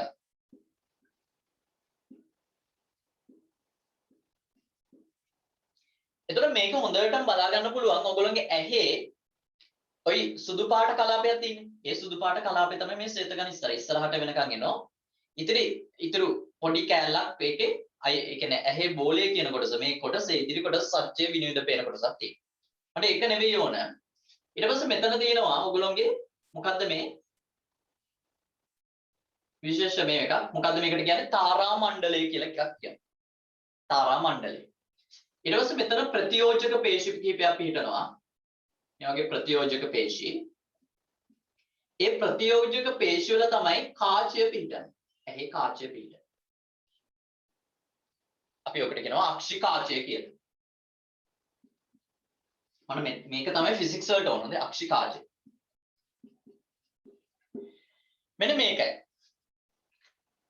දැන් මේකේ අර අක්ෂි කාචය ප්‍රතියෝජක පේශි නිසා මේ ප්‍රතියෝජක පේශි මෙහෙම තද කරොත් ප්‍රතියෝජක පේශි තද කරොත් මේ කාචයේ වක්‍රතාවය වැඩි වෙනවා. ඒ කියන්නේ මෙහෙම බණ්ඩිය වැඩි වෙනවා. මේක ඔයගොල්ලෝ දන්න දෙයක්.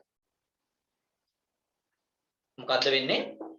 ඇහැ මෙහෙම මෙන්න මේ කියමු ප්‍රතියෝජක පේශි. මේ ප්‍රතියෝජක පේශි තද කරොත් මේ කාචය මොකද්ද වෙන්නේ? මේකේ බණ්ඩිය වැඩි වෙනවා. මේකේ බණ්ඩිය වැඩි වෙනවා කියන්නේ හොඳට හිතන්න. මේ කාචය අපි ඇත්තට ෆිසික්ස් වලට අනුව ගණනය කරනකොට මෙහෙමනේ අපි හිතන්නේ. එහෙම වුණොත් මේකේ නාභි දුර මොකක් වේද? නාභි දුර. මේ නාභිය නම් නාභි දුර මොකක් වේද? නාභි දුර අඩු වෙන්න ඕන. හරිද? නාභි දුර අඩු වෙන්න ඕන. ඇහි ප්‍රතියෝජක පේශි මෙහෙම දිගට ඇද්දොත් මෙයා මේ පැත්තට ඇද්දොත් හරියට කිව්වොත් ඉහිල් වුණොත් ප්‍රතියෝජක පේශි ඉහිල් වුණොත් මම මේ රූපේ මකන්නම්. මේක ඔයගලන්ට වැදගත් වෙයි. ඒක මම පොඩ්ඩක් මේ කියන්නේ.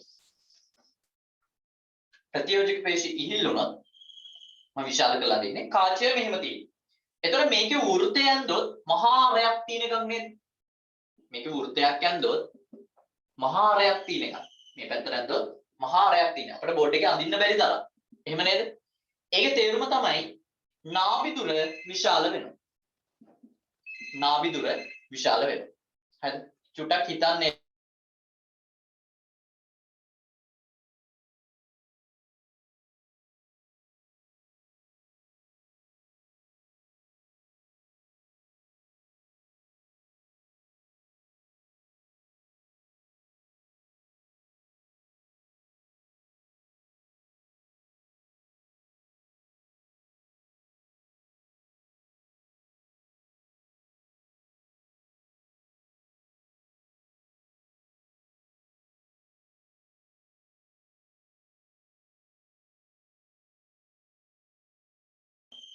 හරි. මේ නාභි දුර මේකේ අවස්ථාවේදී වැඩි වෙනවා. මම චුට්ටක් පැහැදිලි කරන්නකෝ ඔයගොල්ලෝ පැටලුණා. මේ ප්‍රතියෝජක පේශියෙන් තමයි අපේ කාචය පාලනය කරන්නේ. කාචය සම්පූර්ණ පාලනය එක බාරගෙන ඉන්නේ මෙයා. ප්‍රතියෝජක පේශි දෙක නිසා මෙහෙම තද කරොත් හරියටම කියවද වචනේ සංකෝචනය කියන වචනේ කියන්නේ මාංශ පේශි වල මේ පේශිය සංකෝචනය කරොත් මෙන්න මේකේ නාභි දුර අඩු වෙනවා. හොඳට මතක තියාගන්න නාභි දුර අඩු වෙනවා.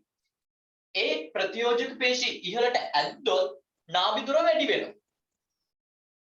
ඇහැ ගොඩාක්ම නාභි දුර වැඩි වෙනවා යනු යට දුර බලන්න පුළුවන් කියන එක. නාභි දුර අඩු වෙන්නේ ළඟ බලන අවස්ථාවේදී. හරිද? ළඟ බලනකොට තමයි නාභි දුර අඩු වෙන්නේ. දැන් හිතන්න මගේ ගාව පොතක් තියෙනවා. පොත මෙහෙම කරන් බලනකොට මේ ඇහි නාභි දුර ගොඩාක් අඩු වෙනවා. නාභි දුර අඩු වෙනවා යනු මේක ගොඩාක්ම බණ්ඩිය වගේ පිරෙනවා. හරිද? මේ අපි ඈත බලනකොට ඈතින් යම් දෙයක් බලනකොට මේක නාභි දුර අඩු වෙලා මේ වගේ ෆ්ලැට් වෙනවා. නාභි දුර වැඩි වෙලා ෆ්ලැට් වෙනවා. ඒතකොට ඇහැට වැඩියෙන්ම ලේසි. ඇහැට මාරම ලේසි වෙන්නේ මෙන්න මේ අවස්ථාව. මේ අවස්ථාව. නාභි දුර අඩු වෙන එක. නාභි දුර වැඩි වෙන එක බණ්ඩිය අඩු වෙන එක. කාචේ. ඒ නිසා තමයි එහෙම වෙන්න හේතුව ඇයි වැඩිම ලේසි කියන්නේ ඇයි? මෙන්න මේ කියපු ප්‍රතියෝජක පේශී මේ දෙපැත්තේ තියෙන ප්‍රතියෝජක පේශී ඉහිල් වෙලා කියන්නේ රිලැක්ස් වෙලා. ඒතර රිලැක්ස් වුණාම ඇහැට වේදනාවක් නැහැ. ඇහැට මාර ලේසියක් දැනෙනවා වේදනාවක් නැහැ. රිලැක්ස් වෙලා. අන්න ඒ නිසා තමයි කියන්නේ ඕනම දෙයක් ගොඩාක් ළඟ ඉඳන් බලන්න එපා කියලා. සාමාන්‍ය පොතක් බලනකොට උනත් සෙන්ටිමීටර් 25ක් පමණ ඈතින් තියාගෙන බලන්න කියන්නේ ඒක. යම් කෙනෙක් සෙන්ටිමීටර් 25ට වඩා ළඟට නම් බලනවා නම් මෙන්න මේ ප්‍රතියෝජක පේශිවල එයාගේ දුර්වලතාවයක් තියෙනවා. ඒ දුර්වල එන හේතුව එයා වැඩිපුර ආයාසයක් දරනවා. එහෙම ආයාසයක් දරන හේතුව දෘෂ්ටි විතානයේත් යම් ගැටලුවක් තියෙන්න පුළුවන්. එයාට පෙනීම නැහැනේ. ඒ නිසා කරන්න මොකද ලං කරලා බලන්න. ලං කරලා බලනකොට වෙන්නේ මොකද්ද මේ ප්‍රතියෝජක පේශි වලට ගොඩාක් වේදනාකාරී. ඇයි හැමදෙස්සෙම තද කරන් ඉන්නවා. අන්න ඒ ඇයට තමයි කියන්නේ S2 රිදෙන්න ගන්නවා. S2 රිදෙන්න අරගෙන මොකද වෙන්නේ? ඔළුව රිදෙන්න ගන්නවා. අවසානයේ යාට ඉන්ඩිකේට් කරන ඔළුව රිදෙන්න. එක දරුවෙක් ඇහුවා මේ ඇස් වේදනාව වෙන්නේ කොහොමද කියලා. ඇස් වල වේදනාවෙන් එක දිගට යම් දෙයක් බලාගෙන ඉන්නකොට මේ ප්‍රතියෝජක පේශි විඩාවටපත් වෙලා වෙහෙසටපත් වෙලා. එයා ගොඩාක් ආයාසෙන් තද කරන් ඉන්නවා. ඒ නිසා අනිවාර්යයෙන්ම ලැප් එකක් දිහා බලාගෙන ඉන්න එහෙම නැත්නම් මොකක් හරි ස්මාර්ට් ෆෝන් එකක් දිහා එහෙම නැත්නම් ඔයගොල්ලෝ යම් ආකාරයක පොතක් දිහා බලාගෙන ඉන්නකොට මේ ප්‍රතියෝජක පේශි ගොඩාක් හැකිලිලා ඉන්නේ. එහෙම නැත්නම් සංකෝචන වෙලා ඉන්නේ. එහෙම වුණාම ඇහැට ගොඩාක් වේදනාවක් කරනවා. ඇස් දෙක රිදෙන්න ගන්නවා. හරිද? ඇස් දෙක රිදෙන්න ගන්නවා. නමුත් අපි ඈත තියෙන දෙයක් බලනකොට මේක එහෙම වෙන්නේ නැහැ. තරුණ වයසේදී මේ ප්‍රතියෝජක පේශි හොඳට වැඩ කරනවා. ඊළඟ ප්‍රශ්නේ ඔයගොල්ලන්ට එන ප්‍රශ්නේ තමයි වයස්ගත වෙනකොට ඇයි ඇස් පෙනීම අඩු වෙන්නේ කියලා. එකක් වයස්ගත වෙනකොට ඇස් පෙනීම අඩු වෙන්නේ මේ අගම මෙන්න මේ කලාපයේ තියෙන දෘෂ්ටි විතානයේ ස්නායු දුර්වල වෙනවා. ඒක එකක්. දෘෂ්ටි විතානයේ ස්නායු දුර්වල වෙන එක එකක්. ඒ විතරක් නෙමෙයි මේ ප්‍රතියෝජක පේශි වලට හැකියාව නැහැ. මේ ප්‍රතියෝජක පේශි දුර්වල වෙනවා. එතකොට යාට නාභි දුර අඩු කරගන්න බෑ. අඩු කරගන්න බැරි වුණාම ගොඩාක් ඔයගොල්ලෝ දැකලා ඇති වැඩිහිටියෝ යම් දෙයක් කියවනකොට අනේ මේක පේන්නේ නැහනේ. මෙහෙම කළා ඈත් කළා බලනව නේද? සාමාන්‍ය ප්‍රායෝගික දෙයක්. මෙහෙම ඈත් කළා. මෙහෙම බලන්න. නමුත් ඕගොල්ලෝ බලන්නේ සාමාන්‍ය විදිහට normal බලන්න. ඒකනේ. වයසට යන්න මොකද ඈත් කළා බලන්නේ. එයාට හැකියාව නැහැ මේ ප්‍රතියෝජක පේශි සංකෝචනය කළා මේ කාචේ වක්‍රතාවය වැඩි කරන්න. ඔන්න ඕකයි ඇත්තම හේතුව. දැන් මම ඊයේ අහපු ප්‍රශ්නෙට චුට්ටක් ආන්සර් එක දෙන්නම්. ඒතකොට වැඩියම හොඳයිනේ. මේක පැහැදිලි ඇතිනේ. ඒතකොට ඇහැට ගොඩාක්ම වෙහෙසකාරී බව අඩු වෙන්නේ දුර බලනකොට. ඒ නිසා පොඩ්ඩක් ඕගොල්ලෝ හැමදෙස්සම මම එකයි කියන්නේ යම් පාඩම් කරන අවස්ථාවකදී ඕගොල්ලෝගේ ඉදිරියේ ටිකක් දුර එළිය බලන්න පුළුවන් ආකාරය. එහෙම නැත්නම් ගොඩක් වෙලාට අපි ගොඩක් අය කියනු නේද ජනේලයක් ගාව ඉඳන් පාඩම් කරන්න කියලා. සමහරව හිතන මේක ආලෝකය ලැබෙන විතරක්මද කියලා. ආලෝකය ඇහැට අනිවාර්යයෙන්ම ඕන. adequate lightning කියන එක ඕන. adequate lightning කියන්නේ ප්‍රශස්ත විදියට ඒ ප්‍රමාණාත්මක විදියට ආලෝකය ඇහැට ලැබෙන්නම ඕන. ඇහැට ආලෝකය අඩුවෙන් ලැබෙනකොටත් ඇහැට හොඳ නැහැ. ආලෝකය වැඩියෙන් ලැබෙනකොටත් හොඳ නැහැ. ඒකත් මතක තියාගන්න. ඒ නිසා තමයි අපි කියන්නේ දවල් වරුවේ අනිවාර්යයෙන්ම ස්වභාවික ආලෝකයේදී පාඩම් කරන්න කියලා. ස්වභාවික ආලෝකය කියන්නේ හිරු වෙලින් ලැබෙන ආලෝකය.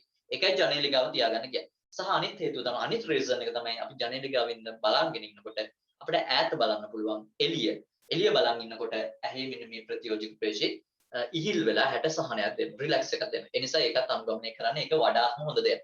එළියේදී දවල් කාලේ පාඩම් කරන්න පුළුවන් නම් වඩාත් හොඳ කාරණයක් ඉඩකඩ තියෙනවා නම්. මොනවාක්වත් මතක තියාගන්න. ඊට පස්සේ අනිත් කාරණේ ඊයේ මම කියපු දේ තමයි ඇහි ලෙන්ස් එකක් තියෙනවා. මේ ලෙන්ස් එකේ දුර දිග මනින්නේ පවර් එක මනින්නේ පවර් එක. එහෙම නැත්නම් කාචේ බලය මනින්නේ ඩයප්ටර්ස් කියලා ඒකකයකින්. ඩයප්ටර්ස් කියලා. ඕගොල්ලෝ දන්නවද මෙහෙම සූත්‍රයක්? එකයට v ඍණ එකයට u සමානයි එකයට f කියලා සූත්‍රයක්. මේ සූත්‍රය විද්‍යාවේදී කොහේදිවත් උගන්වන්නේ නැහැ. ගණිතයේදී උගන්වනවා උක්ත කිරීම යටතේ. මේක කළා තියෙද? උක්ත කළා තියෙ අනිවාර්යයෙන්. තියෙද? උක්ත කරනවා යන එක් සංකේත තනි කළා අනිවාර්යෙන්ම ඇති. මේක දෙන්නේ නැත්නම් මෙයා සයන්ස් එක කෙනෙක් නෙමෙයි. ෂුගර් පිටු. සයන්ස් ඉගෙන ගන්න නැහැ. මැක්ස් කරනවා කියන්නේ ෆිසික්ස් අනිවාර්යෙන් කළා එපා. මේ සූත්‍රය දෙනවා. අනිවාර්යෙන්ම ගුරුවරු මැක්ස් ගුරුවරු දෙනවා. ඇයි ඒ? මේ හේතුව තමයි මේ v යුක්ත කරන්න දෙනවා u යුක්ත කරන්න දෙනවා f යුක්ත කරන්න දෙනවා. කෙනෙක් මේක හදලා නැත්නම් ගෙදරදී චුට්ට එකයට v ඍණ එකයට u සමානයි එකයට f කියන සූත්‍රයට අදාළව මෙන්න මේ v යුක්ත කරන්න u යුක්ත කරන්න f යුක්ත කරන්න. මෙතන f යුක්ත වෙලා නෙවෙයි තියෙන්නේ හොඳේ. f ඉන්නේ යට යුක්ත කරනවා යනු අනිවාර්යයෙන්ම ඉහළට ගෙනන ලවයක් විදියට ඉන්න ඕන තනි වෙන්නත් ඕන. කළා බලන්න. මම මේ සූත්‍රය ගන්න හේතුව මේකයි. මෙන්න මේ එකයට f කියන්නේ F කියන එකේ තේරුම නාභිදුර. හරි. මේක තමයි ආසියාතික කලාපයේ භාවිත කරන සූත්‍රය. එකයට වීරින එකයට u සමාන එකයට f. මේක ආසියාතික එකක්. ඇමරිකාවේ භාවිත කරන්නේ එකයට v ධන එකයට u සමාන එකයට f කියලා සූත්‍රය. හරි. මේකේ ධන ස්වභාවයෙන් භාවිත කරන්නේ ඒක වෙනසක් තියෙනවා. එහෙම ෆිසික්ස් වල පොඩි වෙනසක්ම් තියෙනවා. කමන්නේ අපි ආසියාවේ අපේ ලංකාවේ විදිහට භාවිත කරමු. මේකේ f කියන්නේ නාභිදුර. f කියන්නේ නාභිදුර.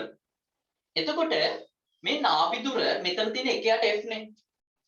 නාභිදුර අපි මෙහෙම ලිව්වොත් 2 මීටර කියලා ලිව්වොත් නාභිදුර 2 මීටර කියලා ලිව්වොත් නමුත් වෛද්‍ය විද්‍යාවේ හා ෆිසික්ස් වල මේකේ කාචයේ මිම්ම බලන්න මේ නාභිදුර අපි ගණනය කරන්නේ නැහැ.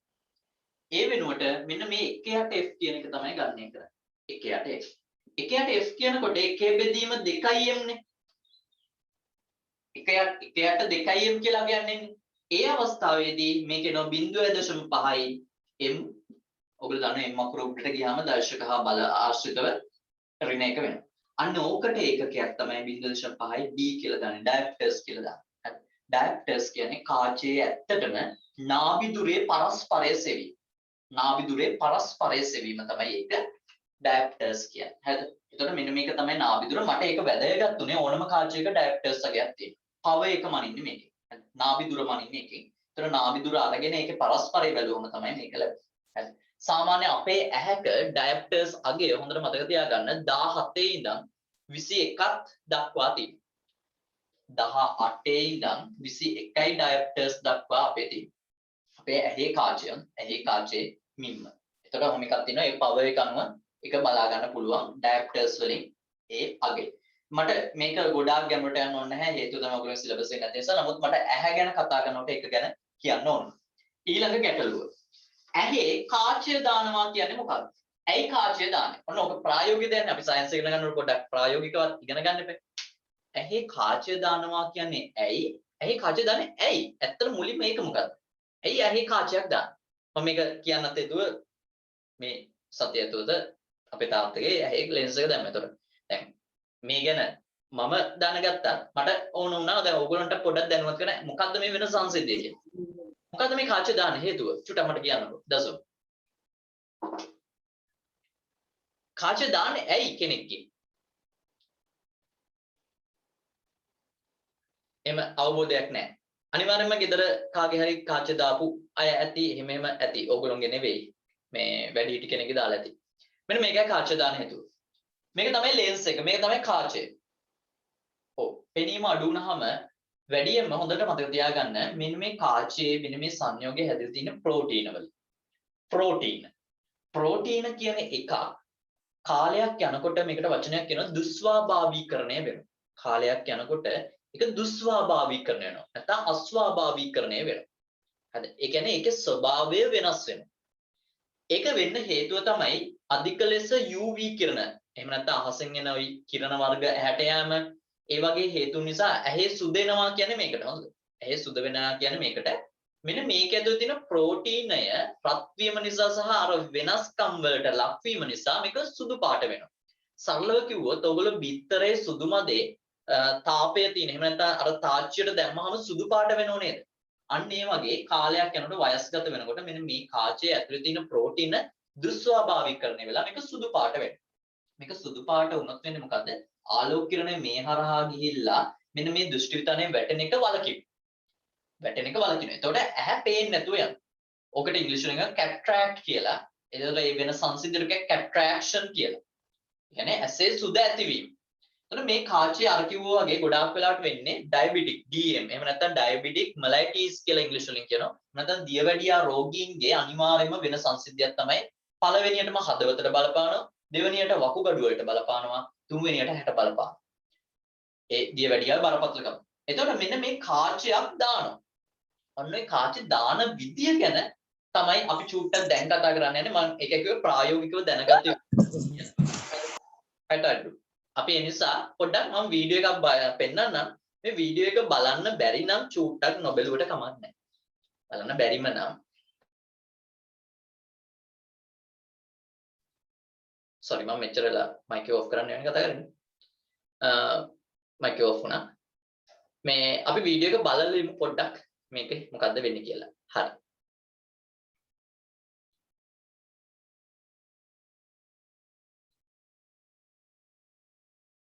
විකත් දිගයි. මට කියන්න චූටා ඔයගොල්ලන්ට ස්ක්‍රීන් එක පේනවද කියලා? පේනවා. හරි. මේක වීඩියෝ එක දිගයි මම සමහර තැන්වලදී පොඩ්ඩක් යව යව පෙන්නන්නේ. හොඳ ඒ නිසා බය වෙන්න එපා.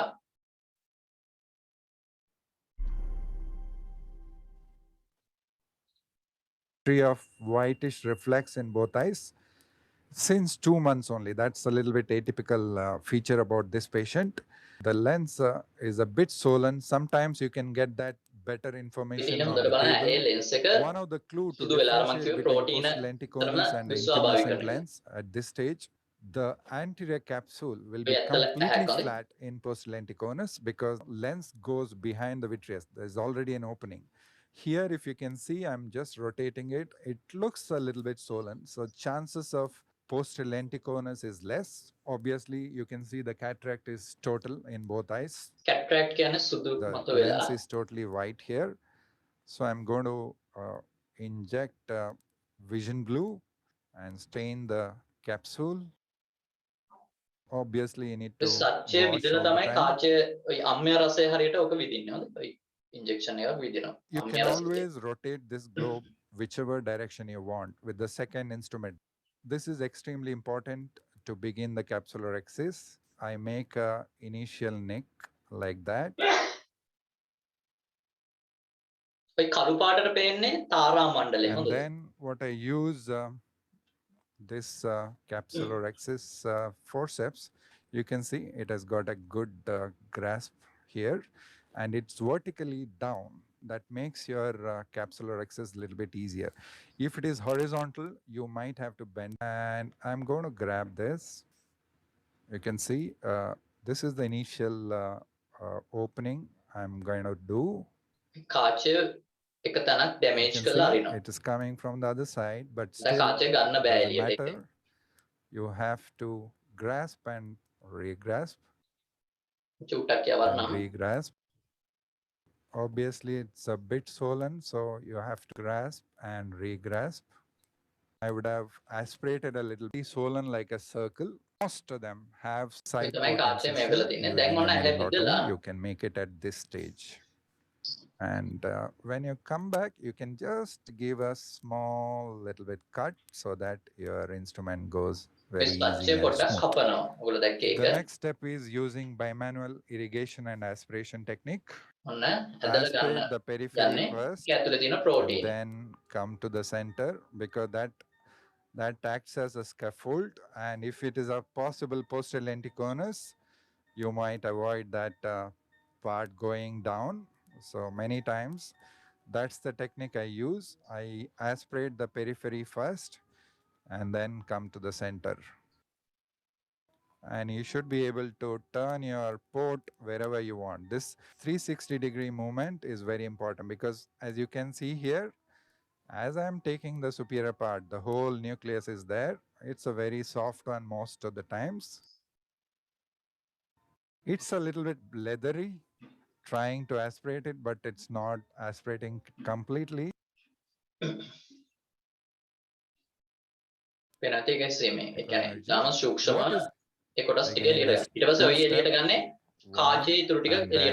Down.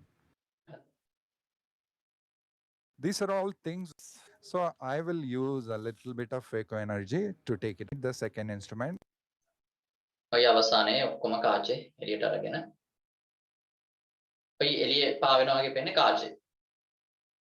Sometimes this cortical matter can go in like that. Can you see a strand there? I'm going back to the bimanual now. Total, we can take it just under the surface of the capsule, the anterior capsule. Remove as much as visible lens epithelial cells. But in a child, you try to give whatever is best possible on the table.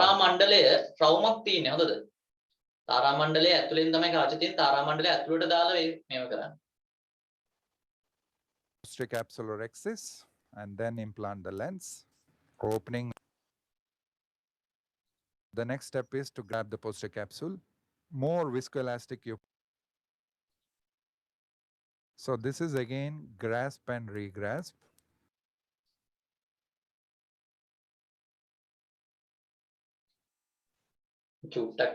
But I think in my you can see this is a rule of thumb is around anterior 1/3 faster. Facing this vibration of the poster capsule, that means still there are not required to do there, so that I can go in, and this is the leading haptic up, so that you are twitching or rotating plus 20.5. ඔන්න ඕක So we තමයි have already made this කාචේ. ඔය දාන්නේ කාචේ. මම incision or අයිමත් චුට්ටක් පෙන්නන්නම් rotation. බලන්න. Don't rotate too much 20.5 unless it's diopters වලින් required. දාන්නේ. කියන්නේ 20.5 කාචයක් මේ ඇතුළට ඇතුල් කරන්න. So we are going to implant a lens. අන්න This lens is එක ඔය තමයි lens එක. plus 20.5. So we have 20.5 already හොඳයි. made this 20.5 diopters එක. incision before, and we have to go as down as possible.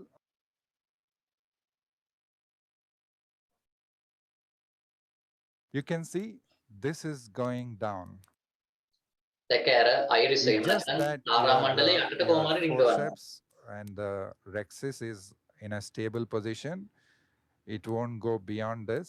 You need to lift it up and then put it again inside.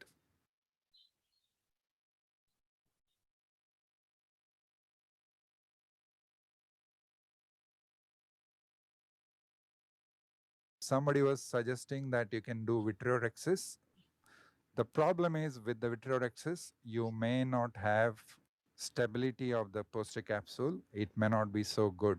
So this is one of the advantage of doing a primary poster capsule rhexis, because it will be very stable. Check for yourself in all. It's ඉතින් in අවසානයේ කාචේ that. මේ විදිහට You ගාන්න see? Position You කරනවා. can නැත්නම් see, හරියටම right? තැනට දානවා. ඔය තියෙන්නේ හරියටම තැනට දාලා Since the centre. dilatation is, it's always gives you surprise. ඊට පස්සේ පොඩ්ඩක් මහනවා ඒ කාචේ නැත්නම් Take ඒක වෙනස් adequate වෙනවා. care post-operatively. ඉතා සියුම් Like in this case, I will මේවා do 4 මම times a දාන්නේ. day antibiotics and prednisolone 8 times per day. And then I will use a dilating drops, maybe cyclopentolate or homatropine, depending upon the availability. Maybe for 2 weeks, 1 to 2 weeks. ඔක තමයි සංසිද්ධිය.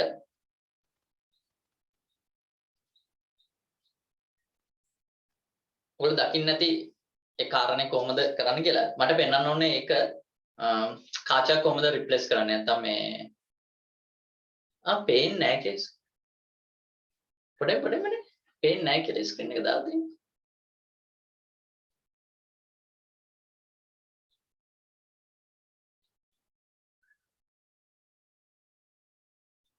Share වෙලා නැද්ද?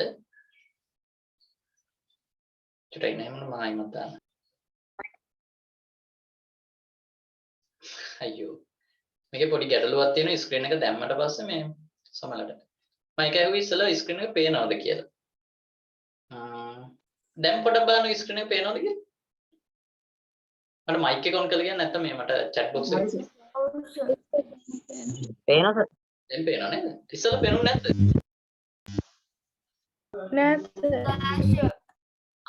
කමන්නේ. එහෙනම් අයිමත් බලමු කමන්නේ නැහැ. වෙලාව ගියට චුට්ටක්. මේක බලමු. මම ඔන්න අයිමත් ප්ලේ කරන්නම්. This is a case, 4-year-old boy who had a history of whitish reflex in both eyes since 2 months only. That's a little bit atypical feature about this patient. The lens is a bit swollen. Sometimes you can get that better information on the table.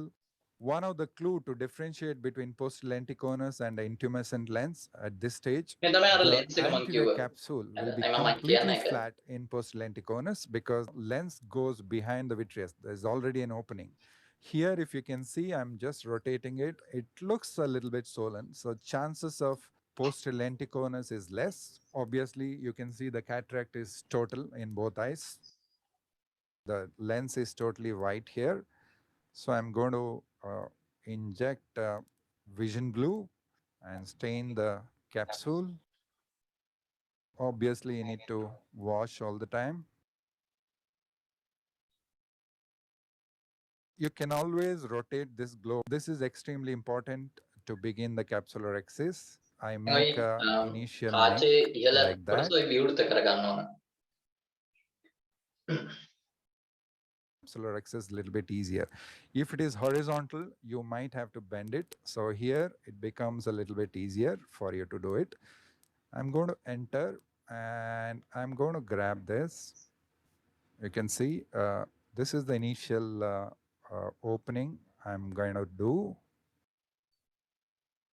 You can see it is coming from the other side, but still doesn't matter.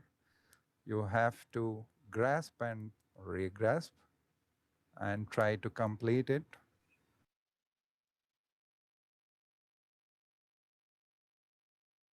You can see you have to grasp and re-grasp.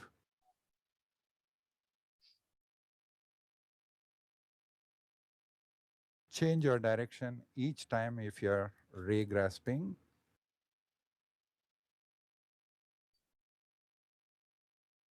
Obviously, it's a bit swollen, so you have to be careful. Don't do at a time. Take your time, grasp and re-grasp, and then complete this.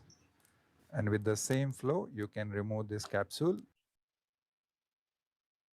So you can see the part of the lens is coming out. So if it was completely intumescent, I would have aspirated a little bit of lens matter before beginning. It is the lens thickness. General thickness in a child දැන් ඊළඟට 0.2, මේක ඇතුළේ so තියෙන that your මේ instrument වගේ goes. පොඩි And when ඉඳලා you come back, you can just give a පොඩි small පැල්මක් දාගන්නවා. little bit cut සච්චේ තමයි so පැල්ම that දාගන්න your ඇත්තටම. instrument goes very easy and smooth. The next මොකද step කරන්නේ? is using ඇතුළේ තියෙන අර bimanual සුදු irrigation කොටස් and ටික අයින් aspiration කරන්න ඕන. technique. Aspirate the periphery first and then come to the center, because that acts as a scaffold, and if it is a possible posterior lenticonus, you might avoid that part going down. So many times that's the technique I use. I aspirate the periphery first and then come to the center. And you ඔයගොල්ලෝ should දැන් be able කාච to දැනුණොත් turn තියෙනවා your හොඳද? port wherever you Right. want. This ඒ අපි ගන්නපු 360 degree කාචවලත් මේ movement is සංසිද්ධියමයි very වෙන්නේ. important, because මේ as මම you කිව්වේ can see here, පෙනීම කියන එක. as I'm taking the superior part, the whole nucleus is there. It's a very soft one most of the times. It's a little bit leathery, trying to aspirate it, but it's not aspirating completely. And obviously with the material which will come out. What is different here is you need to make this main port incision at the beginning. Generally, I don't do this step, still I do the PPC. Again, that's 2-step, 1 and then down. These are all things you don't expect at the beginning, because there is no way I can say that this is a firm nucleus, which is not breaking with the bimanual. We don't have to chop this. So I will use a little bit of phaco energy to take it out.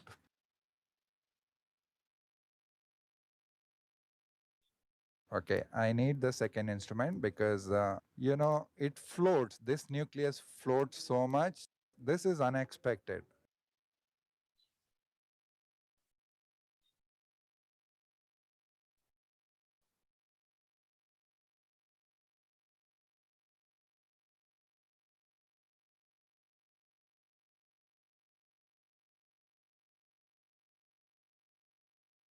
Sometimes this cortical matter can go in like that. Can you see a strand there? I'm going back to the bimanual now. There is some cortical matter left at 12 o'clock, and there is some little bit firm cortical matter inferiorly. Both of them I'm going to take it out now. ඔය තියෙන සම්පූර්ණ මේක ඇතුළ සුද්ධ This is a කරනවා. little bit the capsule, the මේක anterior ඇතුළ. capsule, capsule. ඊළඟට මේ ඔයගොල්ලන්ට දකින්න පුළුවන් වෙන්නේ ඇතුලේ මේ කොටසට But I think Italy there has to පෙන්නන make කාච it දාන එක මුලින් limited පෙන්නන. faster. And I come from then again, and then part is taken. තාම And කාච then, දාලා so නැහැ. this is an important, not I'm clear so that haptic like the capsule, and this is the leading haptic up, so that goes දැන් තමයි කාචේ So we දාන්නේ. are going to කාචේ implant a සංකෝචනය lens. කරලා තියෙන පොඩි කරලා This තියෙන්නේ. is ඒක ඇතුළට plus ඊළඟට ඉන්ජෙක්ට් කරනවා. 20.5. So we have already made this incision before, and we have to go as down as possible.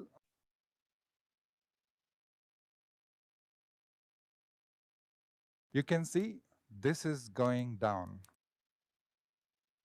It's just that your forceps and the rhexis is ඔය in තමයි a කාචේ. stable position. It won't go beyond this. You need to lift it up and then put it again inside.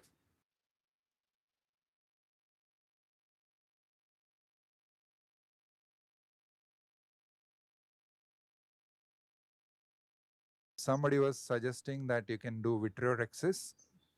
The problem is with the vitreorhexis, you may not have stability of the posterior capsule. It may not be so good. So this is one of the advantage of doing a primary posterior capsular rhexis because it will be very stable. You can see this, the leading haptic here. You have to put it, complete this surgery.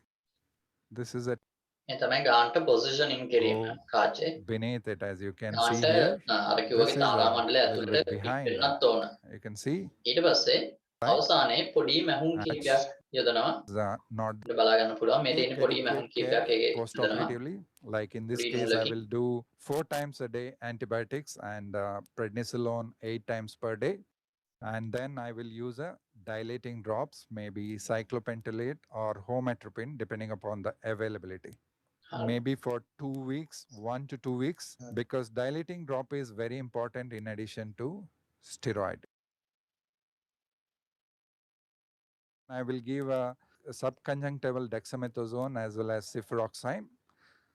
These are the 2 injections I give because it gives some protection till the child is recovering. 60 injection විදිනවා ඊළඟට මෙතන. හරි. ඔන්න ඔක තමයි සංසිද්ධිය. හරිද? හරිද? ඔක තමයි සංසිද්ධිය. ඒ කාච දාන එක මම ඔක පොඩ්ඩක් පෙන්නුවේ ඒ අදාළව උගලන්න දැනගන්න. හරි.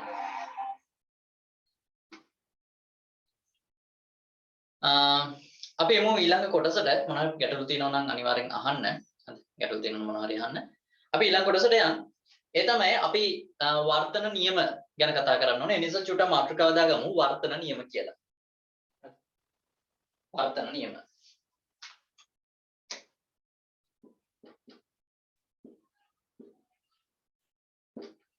හරිම සරලයි පළවෙනි නියමේ නම්. හරිද? හරිම සරල නියමයක් තියෙන පළවෙනි එක. මෙන්න මෙහෙම දෙයක්. අර පරාවර්තන නියමය හා සම්බන්ධයි සමානයි. මේකෙදිත් අපි කියන්නේ දැන් හිතන්න මෙන්න මේ වගේ මාධ්‍ය දෙකක් තියෙනවා නම් ඒ ඔස්සේ ගහපු අභිලම්බයක් තියෙනවා නම් මනක් කල්පිත මේ පතන කිරණයක් වර්තන කිරණයක් අභිලම්බයක් කියන ඒවා එකම තලයක පිටයි. ෂුවර් පිටම එකම තලයක පිටයි. ඒක තමයි පළවෙනි එක. ඒ කියන්නේ මෙන්න මේ කියපු පතන කිරණය හා වර්තන කිරණයක් අභිලම්බයක් එකම තලයක පිටන. අනිවාර්යයෙන්ම එකම තලයක පිටන්න ඕන. දෙවෙනි කාරණේ තමයි මෙන්න මෙතන තියෙන කෝණය තියෙනවනේ. අපි I කියලා නම් කරේ මේක R කියලා. මෙන්න මේ කෝණයේ sin අගය හා වර්තන කෝණයේ sin අගය අතර අනුපාතය නියතයක් කියලා කියනවා. අයිම කියනනම් මේ මෙතන තියෙන පතන කෝණයේ sin අගය හා වර්තන කෝණයේ sin අගය අතර අනුපාතය නියතයක්. ඒ අනුව තමයි වෙන්නේ. ඒකේ අදහස් කරන්නේ මෙතන යම් කෝණයක් තීද ඊට අදාළ අනුපාතයක් ඇතුව sin අගයක් ඇතුව තමයි මෙතන කෝණය පිහිටන්නේ. හරිද? ඔන්න ඔය එකක් තියෙනවා. මේ sin අගයන් ගැන ඔයගොල්ලන්ට ඇත්තටම අර මං කිව්වේ මැක්ස්වෙල් sin අගය ගැන ඔයගොල්ලන්ට කතා කරන්න තියෙන්නේ 3 වෙනි කොටසේ. ඒ නිසා ටිකක් අපිටත් සයන්ස් වල උගන්වනකොට හරි අපහසුතාවයකටපත් වෙනවා. ඒ නිසා ඇත්තටම සයන්ස් වල මේ sin අගය ඔයගොල්ලෝගේ මට්ටමේ ගණන් ටික හදාන්නේ නැහැ. හරිද? නමුත් මම පොඩ්ඩක් ඔයගොල්ලන්ට මේක කියලා දෙන්නම්. මේ නියම දෙක ලියලා පොඩි ගණන් කිරීමක් කරන්නම්. ඒක මම කිව්වේ ලඝු පොත හෝ ඔයගොල්ලෝගේ 11 3 වෙනි පාඩය පොඩ්ඩක් ළඟ තියාගන්න. ඒතර වඩාත් පහසුයි. හරිද? එමු තියාගමු. මුලින්ම අපි වර්තන නියම කියලා දාගමු. මාතෘකාව වර්තන නියම කියලා දාලා අපි ඊට පස්සේ නියම ටික ලියමු. පළවෙනි නියමය. පළවෙනි නියමය. පළවෙනි නියමය. ලියාගමු.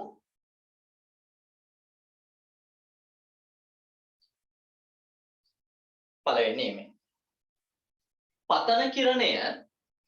පතන කිරණය වර්තන කිරණය සහ පතන කිරණය වර්තන කිරණය සහ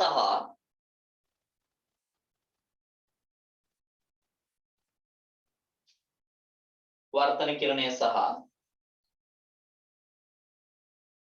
පතන ලක්ෂයේදී පෘෂ්ඨයට ඇඳී පතන ලක්ෂයේදී පෘෂ්ඨයට ඇඳී පතන ලක්ෂයේදී පෘෂ්ඨයට ඇඳී අභිලම්බය පතන ලක්ෂයේදී පෘෂ්ඨයට ඇඳී අභිලම්බය එකම තලයක පිහිටයි. එකම තලයක පිහිටයි. එකම තලයක පිහිටයි. එකම තලයක පිහිටයි. මතකදී ඕකමයි පරාවර්තනද කිව්ව ඊට වඩා වෙනස් විදිහට පතන කිරණය හා පරාවර්තන කිරණය. පරාවර්තන කිරණය හා පතන ලක්ෂයේදී අභිලම්බය කියන ඒවා. පතන ලක්ෂයේදී අභිලම්බය එකම තලයක පිහිටයි. මේක වෙනස් වුනේ මොන වචනේද? මෙන්න මේ කිව්ව වර්තන කිරණයක් ආවා. හරිද? ඒකයි. දෙවනි නියමය. අපි ලියාගමු දෙවන නියමය. දෙවන නියමය. ඕකේ වරහණක් ඇතුළේ ලියා ගන්න දෙවන නියමය ඉස්සරහින් ස්නෙල් නියමය. ස්නෙල් නියමය. ස්නෙල් කියලා කියනවා. යා හොයාගත්ත නිසා ස්නෙල් නියමයක් කියලා කියනවා. හරි. ඒත් ලියාගමු.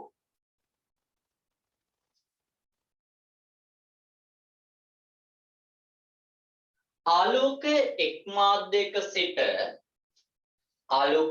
මාධ්‍යයක සිට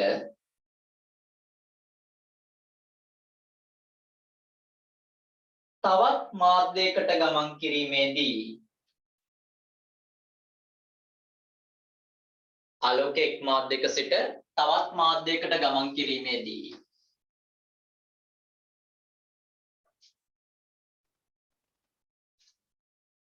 තවත් මාධ්‍යයකට ගමන් කිරීමේදී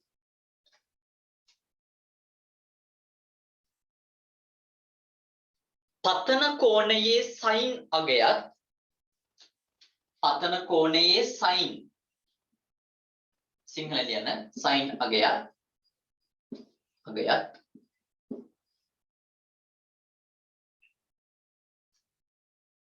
වර්තන කෝණයේ සයින් අගයත් අතර පතන කෝණයේ සයින් අගයත් වර්තන කෝණයේ සයින් අගයත් අතර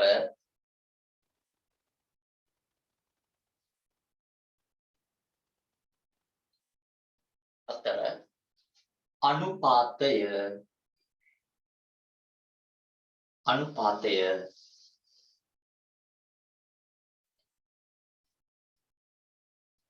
මාධ්‍ය දෙක අතර රඳා පවතින නියතයකි. මාධ්‍ය දෙක අතර රඳා පවතින නියතයකි. මාධ්‍ය දෙක අතර රඳා පවතින නියතයකි. යට රූලෙන් වෙනින් පාටකින්. යට රූලෙන් වෙනින් පාටකින්. එය වර්තනාංකය ලෙස හැඳින්වේ. එය වර්තනාංකය ලෙස හැඳින්වේ. මට මතක විදිහට ඔයගොල්ලෝගේ ෂෝට් නෝට් එකෙත් මේක දැම්මම මම නේද? මෙය වර්තනාංකය ලෙස හැඳින්වේ.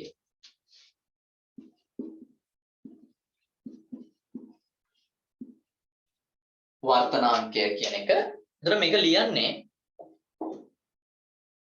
අයම දෙවෙනි නියමය අයම කියනලු මේ මම කියනවා මම හදලා කිව්වේ මේ හදලා කියන්නේ නිර්වචනයේ වචනෙන් පොඩ්ඩක් බලන්න අයම ආලෝක කිරණයක් එක් මාධ්‍යයක සිට තවත් මාධ්‍යයකට ගමන් කිරීමේදී පතන කෝණයේ සයින් අගයත් වර්තන කෝණයේ සයින් අගයත් අතර අනුපාතය හරි පතන කෝණයේ sin අගයත් වර්තන කෝණයේ sin අගයත් අතර අනුපාතය මාධ්‍ය දෙක අතර රඳා පවතින නියතයකි.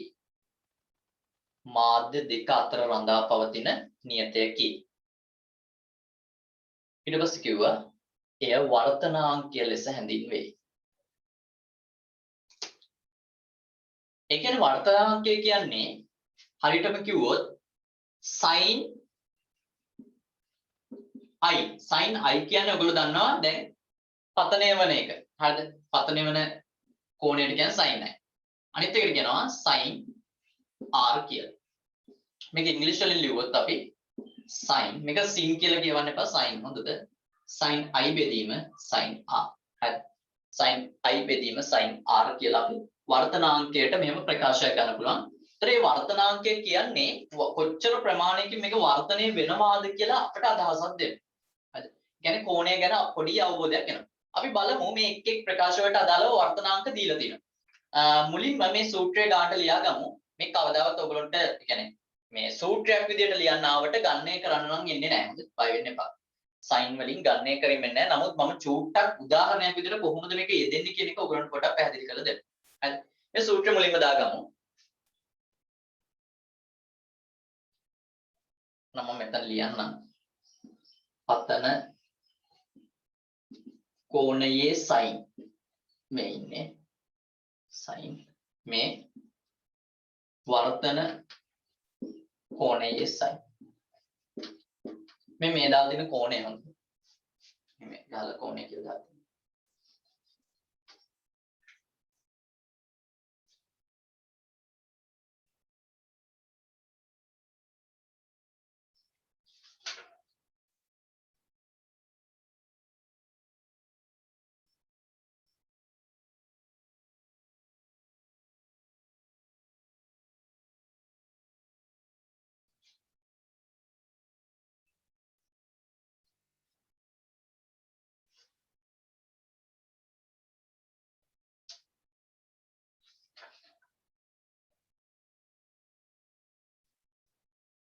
වර්තනාංකයේ n අකුරෙන් සංකේතවත් කරන්න පුළුවන්.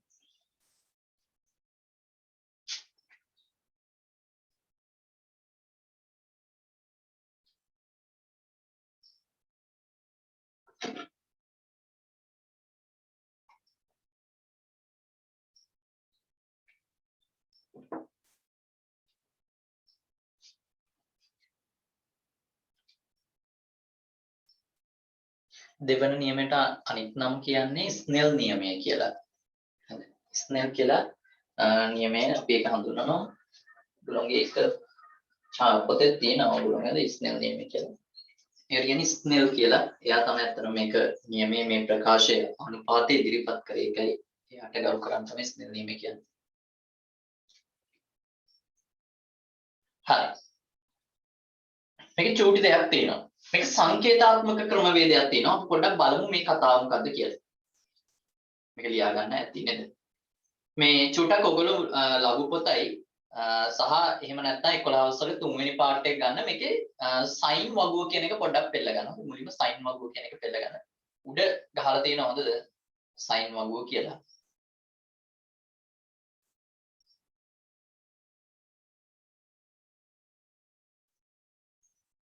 ඊයර්ෆෝන් එක ගහන එක ප්‍රශ්නයක්ද කියලා අහනවා. ඊයර්ෆෝන් එක ගහන එක ඇත්තටම ප්‍රශ්නයක් වෙනවා. හේතුව තමයි ඊයර්ෆෝන් එක හරහා විස බීජ යනවා එකක් කනට. හරිද? එහෙම ගැටලු තියෙනවා. ගණනාවක් තියෙනවා.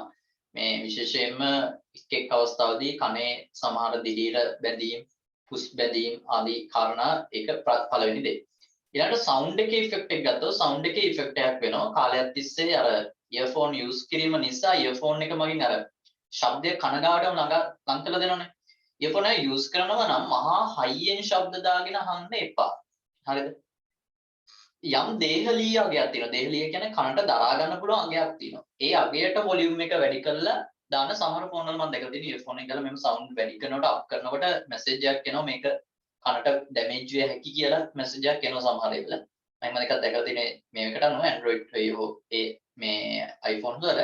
ඒ නිසා ඒ ගැන සැලකිලිමත් වෙන්න. ඒ නිසා අඩු වොලියුම් එකෙන් sounds දාගෙන earphone එක use කරලා කිසිම ගැටලුවක් නැහැ. මේ අර වැඩි කාලයක් මේව කිරීමෙන් ඔබේ කන හුරු වෙනවා ඒ ශබ්දයට. එහෙම එකක් වෙන්නේ. ඒ නිසා ඒකත් බලපෑම ඒක අනිවාර්යෙන් බලපෑම වෙනවා. හරි. ඔන්න මම ඊළඟට මෙන්න මෙහෙම දෙයක් කියලා දෙන්න යන්නේ. මෙන්න මේ වර්තනාංකය ලියන ක්‍රමයක් තියෙනවා. මේ වර්තනාංකය ලියනකොට n කියන්නේ වර්තනාංකයට. හරිද? මේ සංකේතය භාවිත කරන්නේ වර්තනාංකය.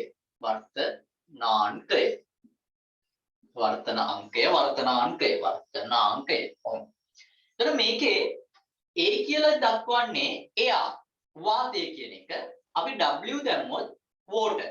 මම කිව්වේ AW. දැන් මේව දන්නවනේ සාමාන්‍යයෙන්. එයා water. හරි. per glass. ඒතර අපිට භාවිතා කරන්න පුළුවන් a අකුර මේ සඳහා මේක w අකුර මේක g. මේ භාවිතා කරන්න පුළුවන්. දැන් මේකේ තේරුම තමයි AW කියලා දැක්කොත් මේක තේරුම ආලෝකය යන්නේ වාතයේ ඉඳන් කොහෙටද වතුර තියෙන මාධ්‍යයකට. ආලෝකය යන්නේ වාතයේ ඉඳන් වතුර තියෙන එහෙම නැත්නම් ජලයේ මාධ්‍යයකට. ඒ නිසා අපි මේකට කියනවා මෙන්න මෙහෙම දෙයක්.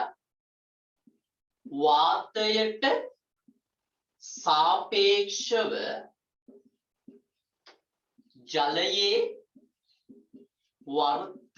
වර්තනාංකය කියලා එකක් කියනවා.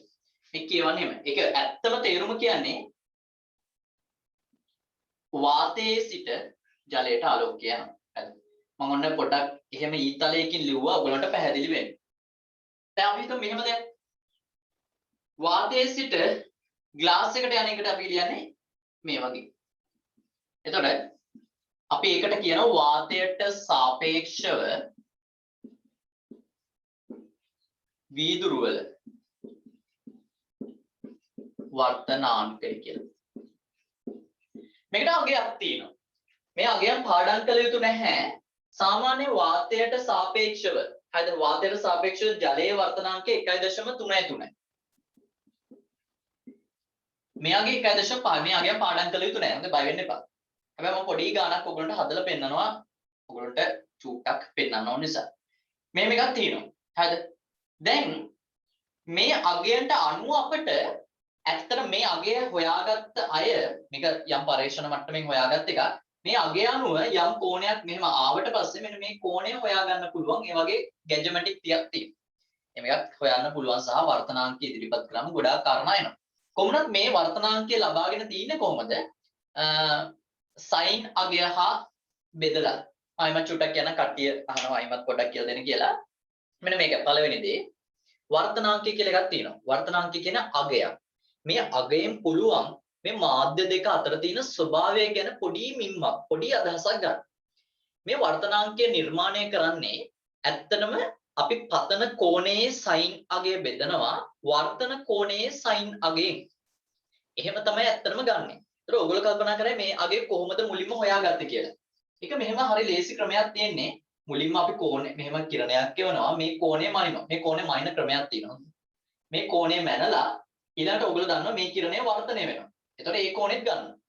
එතකොට මේකේ සයින් අගය අරගෙන මේ සයින් අගය බෙදුවට පස්සේ අපිට අගයක් කියනවා. පොඩි අගයක් කියනවා.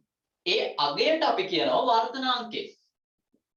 අනේ වර්තනාංකය මේ විදිහට ගණනය කරලා අපිට දීලා තියෙන ඔරිජිනල් පිට. ඒ කියන්නේ වාතයට සාපේක්ෂව ජලයේ වර්තනාංකය කියන්නේ මේක තේරුම තමයි වාතයේ ඉඳන් ජලයට ආලෝක කිරණයක් යනවා නම් ඒ අදාළ අනුපාතය තමයි හැරෙන්න ඕන අනුපාතය 1.33. මේක තේරුම වාතයේ ඉඳන් වීදුරු වලට ආලෝක කිරණයක් යනවා නම් ෂුවර් පිටම හැරෙන්න ඕනේ 1.5ක වර්තනාංක අනුපාතයක් ඇති. අන්න ඒ අනුව අපිට ගණනය කරන්න පුළුවන් ඕනනම් සයින් අගයක් දුන්නොත් මෙතන සයින් අගය. එහෙම කරන්න පුළුවන්. අපි ඒ නිසා චූට්ටක් එහෙම ගණනය කිරීමකට යන්න කලින් මෙන්න මේ කතාව පොඩ්ඩක් දාගමු. ඒතර අනිවාර්යෙන් මේ සංකේත පොඩ්ඩක් මතක තියාගන්න. මේ හැමදෙස්සම කියන්නේ මේ A G කියන්නේ A වල සිට G වලට ආලෝක කිරණය. A වල සිට G වලට ආලෝක කිරණය. හරිද? ග්ලාස් එකට යන්නේ. මේ රූපේ චූට්ටක් දාගමු. මේ බෝඩ් එකේ තියෙන එක දාගමු. ඊළඟ මම පොඩි ගාණක් පොඩ්ඩක් හදන්න. මම හිතනවා ඔයගොල්ලෝ ලඝු සයින් වගුව තාම දන්නේ නැහැ. නමුත් කමන්නේ මැක්ස් වල ගන්නන්න කලින් මම චූට්ටක් ඔයගොල්ලන්ට අවබෝධයක් දෙන්න. ඉතින් ඉතින් මේක අපි කලින් කරනකොට කොහොමද නේද? 11 පටන් ගත්ත ගමන් කරනකොට නම් මේක හරි ගැටලුවක්. මේ අගයන් එක්ක දාගන්න 1.3 1.5 අර අතන ඉංග්‍රීසි ටර්ම්ස් කැමති නම් දාගන්න. එයා A අකුර water W අකුර glass G අකුර.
අපෝ මේකෙන් ගණන් හදන්නේ නැහැ ජීවිතේට හොඳ. මේ අවබෝධයක් විතරයි දෙන්නේ. මේ අවබෝධයක් විතරයි මේකෙන් කවදාවත්ම සයින් අගයන් වලින් ගණන් හදන්න එන්නෙම නැහැ ජීවිතේට. ෆුල් ෂුවර් කියන්නේ අයිමත් 1000ක් විතර ෂුවර්. 1000% ෂුවර්. ගණන් එන්නේ නැහැ ඕගොල්ලෝ මට්ටමේ. ඕගොල්ලන්ට එන්නේ නැහැ. 11 වසර ඕලෙවල් වල එන්නේ නැහැ. Full sure. හැබැයි දැනගන්න ඕන මේ සූත්‍රය හොඳේ. සූත්‍රය සහ මේ වගේ ලිව්වහම මේකේ තේරුම දැන් මේකේ තේරුම වාතයට සාපේක්ෂව වීදුරු වල වර්තනාංකය. මේ AG මෙහෙම දැම්මම ඒක. කියන්නේ ඇත්තම තේරුම ආලෝකයේ යන්නේ වාතයේ ඉඳන් මෙතන ග්ලාස් එකට. නැත්නම් වීදුරු වලට. ඔක දැනගන්න ඕන. හරි. ඒකයි දැනගත්ත යුතු එක. හරි. මේක ලියාගෙන අවසන් යද්දී අන්න මම මෙහෙම දෙයක් කියනවා. අපි බලමු මේක කොහොමද එන්නේ කියලා. හරි. දැන් හිතන්න ආලෝක කිරණයක්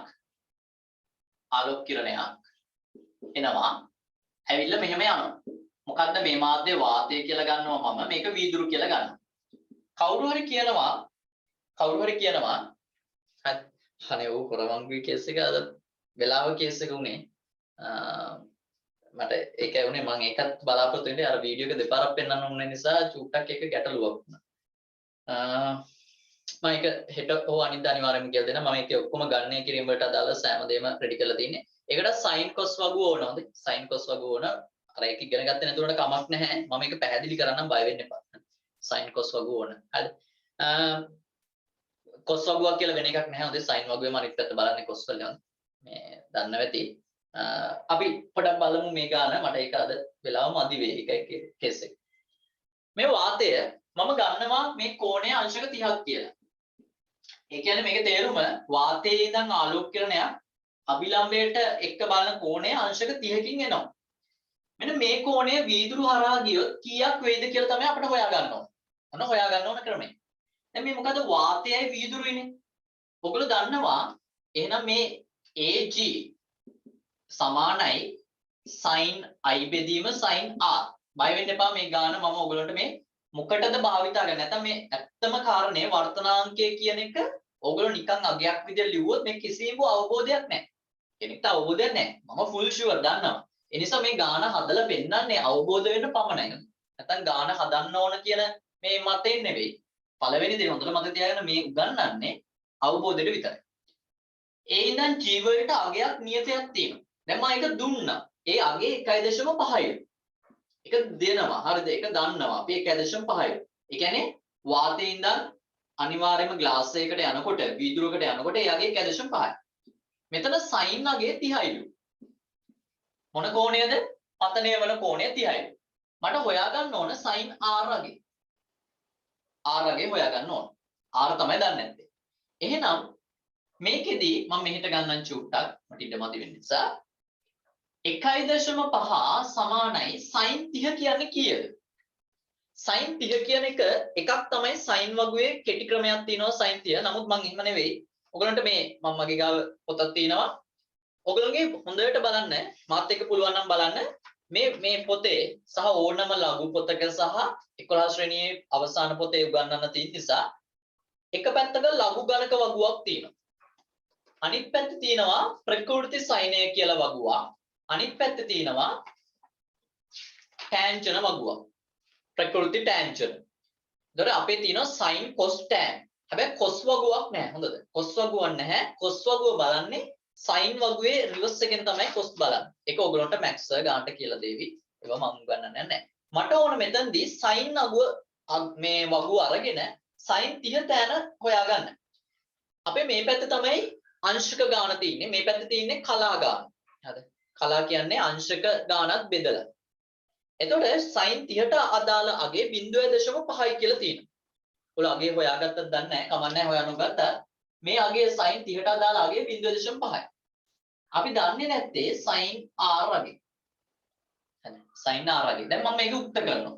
sin r සමානයි 0.5 බෙදීම 1.5.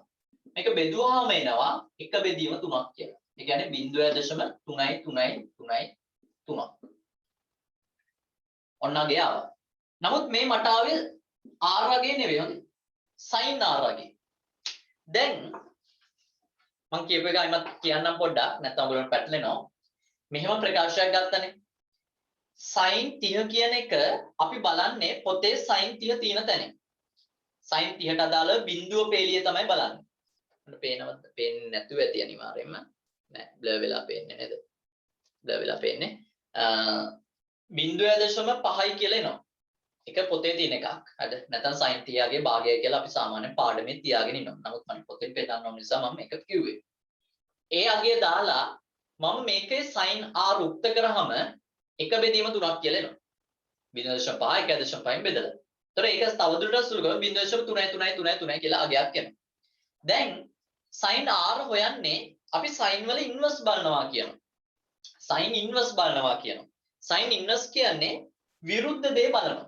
බය වෙන්න එපා. ඔයගොල්ලෝ මේක දන්නේ නැති වුණාට r කියන එක උක්ත කරොත් sin ඉන්වර්ස් 0.33333 කියලා බලන්න. ඒකේ තේරුම තමයි මේ අගය තියෙන තැන මේ මැද හොයනවා. 0.33333 කියන එකට ආසන්න තැනක් මම බලනවා. 0.333 තින්නේ එකක් තියෙනවා 19.30යි කියලා. 19.30 කියලා තියෙනවා. අන්න හරි ඇන්ටි වගේ අන්න හරි ඇන්ටි ලොග් බලනවා වගේම අපි ඇන්ටි කියලා ඇන්ටි සයින් කියලා කියන්නේ නැහැ මේකට ඉන්වර්ස් සයින් බලන්න. ඔයගොල්ලෝ ලොග් දන්නවනේ මට ඒක මතක. හරිද? ලොග් වල ඇන්ටි ලොග් බලනවා වගේ අපි මේකේ ඉන්වර්ස් සයින් කියලා බලන්නේ. ඉන්වර්ස් කියන්නේ විරුද්ධ දේ බලනවා කියන එක. ඒතර වගුවේ බලනවා මට තැනක් තියෙනවා 3.338. මට මේ විකලා බලන්න යන්නේ නැහැ. කලා විකලා කියලා දෙකක් තියෙනවා. මම විකලා චුට්ටක් නැතුව විකලාත් බලමු අපිනේ. 19 11යි 22ක් මදි. 22ක් එහා පැත්තෙන් හොයාගත්ත 8යි. එතකොට 28යි. 19යි 28 කියලා එනවා මට. 19යි අංශක කලා 28ක් කියලා එනවා. ඒ කියන්නේ මේකේ ආංශික තේරුම මොකද්ද? මෙන්න මේ කෝණය 30කින් ආවොත් මෙතන අංශක ගාන 19යි කලා 18ක් කියලා එනවා. කලා 18ක් කියලා එනවා. හරිද? ඔන්න ඔහොම දෙයක් තියෙන්නේ. ඒ අරමුණෙන් තමයි මේ වර්තනාංකය කියන එකක් භාවිතා කරන්නේ. ඒතකොට වර්තනාංකය අනුව අපිට මේ වගේ කෝණ හොයන්න පුළුවන්. මේක අමතර දෙයක් විතරයි හොඳේ. නැත්තම් මේ කොහෙත්ම නැහැ. ඔයගොල්ලෝ හදන්න ගණන් එන්නේවත් නැහැ. මට පෙන්වන්න ඕනේ මේ සූත්‍රය කොහොමද යෙදෙන්නේ කියලා. හරි. සූත්‍රය එක්ක මෙයා දුන්නාම මෙයා හොයාගන්න පුළුවන්. නැත්තම් මේ දෙන්න අනුව අලුත් වර්ගයක නම් මේක කියන්න පුළුවන්. කලා කියන්නේ මොකද්ද කියලා තිනවා. කලා කියන්නේ අංශකෙත් එක අංශකයක් තවදුරටත් 60ට බෙදුවට පස්සේ එයින් කොටසකට අපි කියනවා. ඒ කියන්නේ දැන් ඔයගොල්ලෝ දන්නේ අංශක කියන එක දන්නවනේ කෝණමානය. කෝණමානය මේකේ එක අංශකයක් යදන ඒ අංශකෙත් තව බෙදෙනවා. හරි. ඒ අංශකය බෙදන්න පුළුවන්. ඒ අංශකය බෙදුවට පස්සේ අංශකයේ විශේෂයෙන් 60කට බෙදන්න පුළුවන්. ඒක තමයි කලා කියන්නේ. චූටි සියුම්. හරියට නිකන් සෙන්ටිමීටරේ 10කට බෙදුවම මිලිමීටර කියනවා වගේ දෙයක්. අරකේ 60කට බෙදනවා. හොඳ. එක අංශකයක් තව 60කට බෙදන්න පුළුවන්. ඒතර අතිශය සියුම් වගේක්. ඒතර මේ අනුව තමයි බලන් ගියාම එන්නේ. ඔන්න ඕක පුළුවන් පොඩක් දාගන්න පොඩක් හොයන්න මේක කමන්නේ නැහැ මේක මේ ගැන දැනුම තියුණයි කියලා කිසිදු ගැටලුවක් නැහැ ඉතින් ගොඩක් අන්තයට යන්න එපා හරිද සයින් වලින් මෙහෙම අගයන් ගන්න පුළුවන් චුට්ටක් මේක දාගමු හරිද මම පොඩක් ඔය කියලා දුන්නේ සයින් වගේ 10 වසරට නම් මඤ්ඤන්ද දන්නේ නැහැ මොකද ලොක් වගුව දන්නේ නැති නිසා ලොක් වගුව දන්නව නේද එයාලා දන්නවා ඔව් 19 2.8 19 2 ඔව් සෝරි 2.8 1.8 නෙවෙයි 1.8 මම ඉස්සෙල්ලා අගේ හරියට බැලුවා වැරදි කල්ලි 1.8 මේක චුට්ටක් හදාගමු හරිද ඔයගලන්ට ගණිතය ආශ්‍රිතව ඔයගලන්ට sin cos over මේව කරයි මට මේ අර ඝර්ෂණය උගන්නන එකෙත් පොඩ්ඩක් sin cos දෙකම ඕන හරිද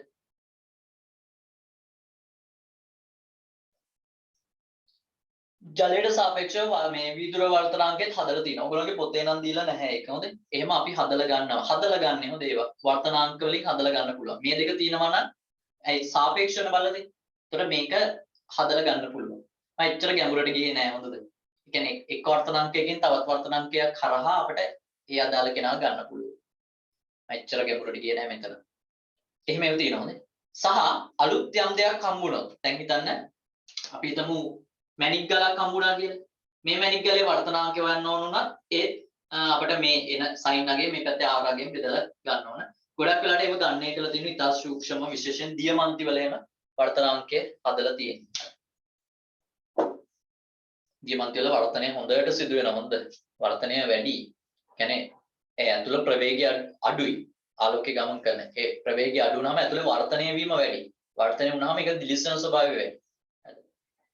හේතු ගණනාවක් තියෙනවා මේ විද්‍යාත්මකව හොයන්න බය වෙන්න එපා හොයන්න අලුත් දේවල් හොයන්න ඇයි මෙහෙම වෙන්නේ කියන එක හොයන්න කවුරුත් නීති දාන්නේ නැහැ නිසා මේ ගැන හොයන්න සයන්ස් වල ඇත්තටම මාරම අමුතු දේවල් කීපයක් තියෙනවා ගොඩාක් දේවල් තියෙනවා මේ දේවල් හොයන්න ඔයගොල්ලෝගේ දැනුමින් කරන්නේ මේ 10 11 සිලබස් එකෙන් කරන්නේ ඇත්තටම පොඩි තල්ලුවක් දෙන එක චූටි තල්ලුවක් ඒකට ඕන කරන අනිත් සාධකය තමයි ගණිතය හොඳේ.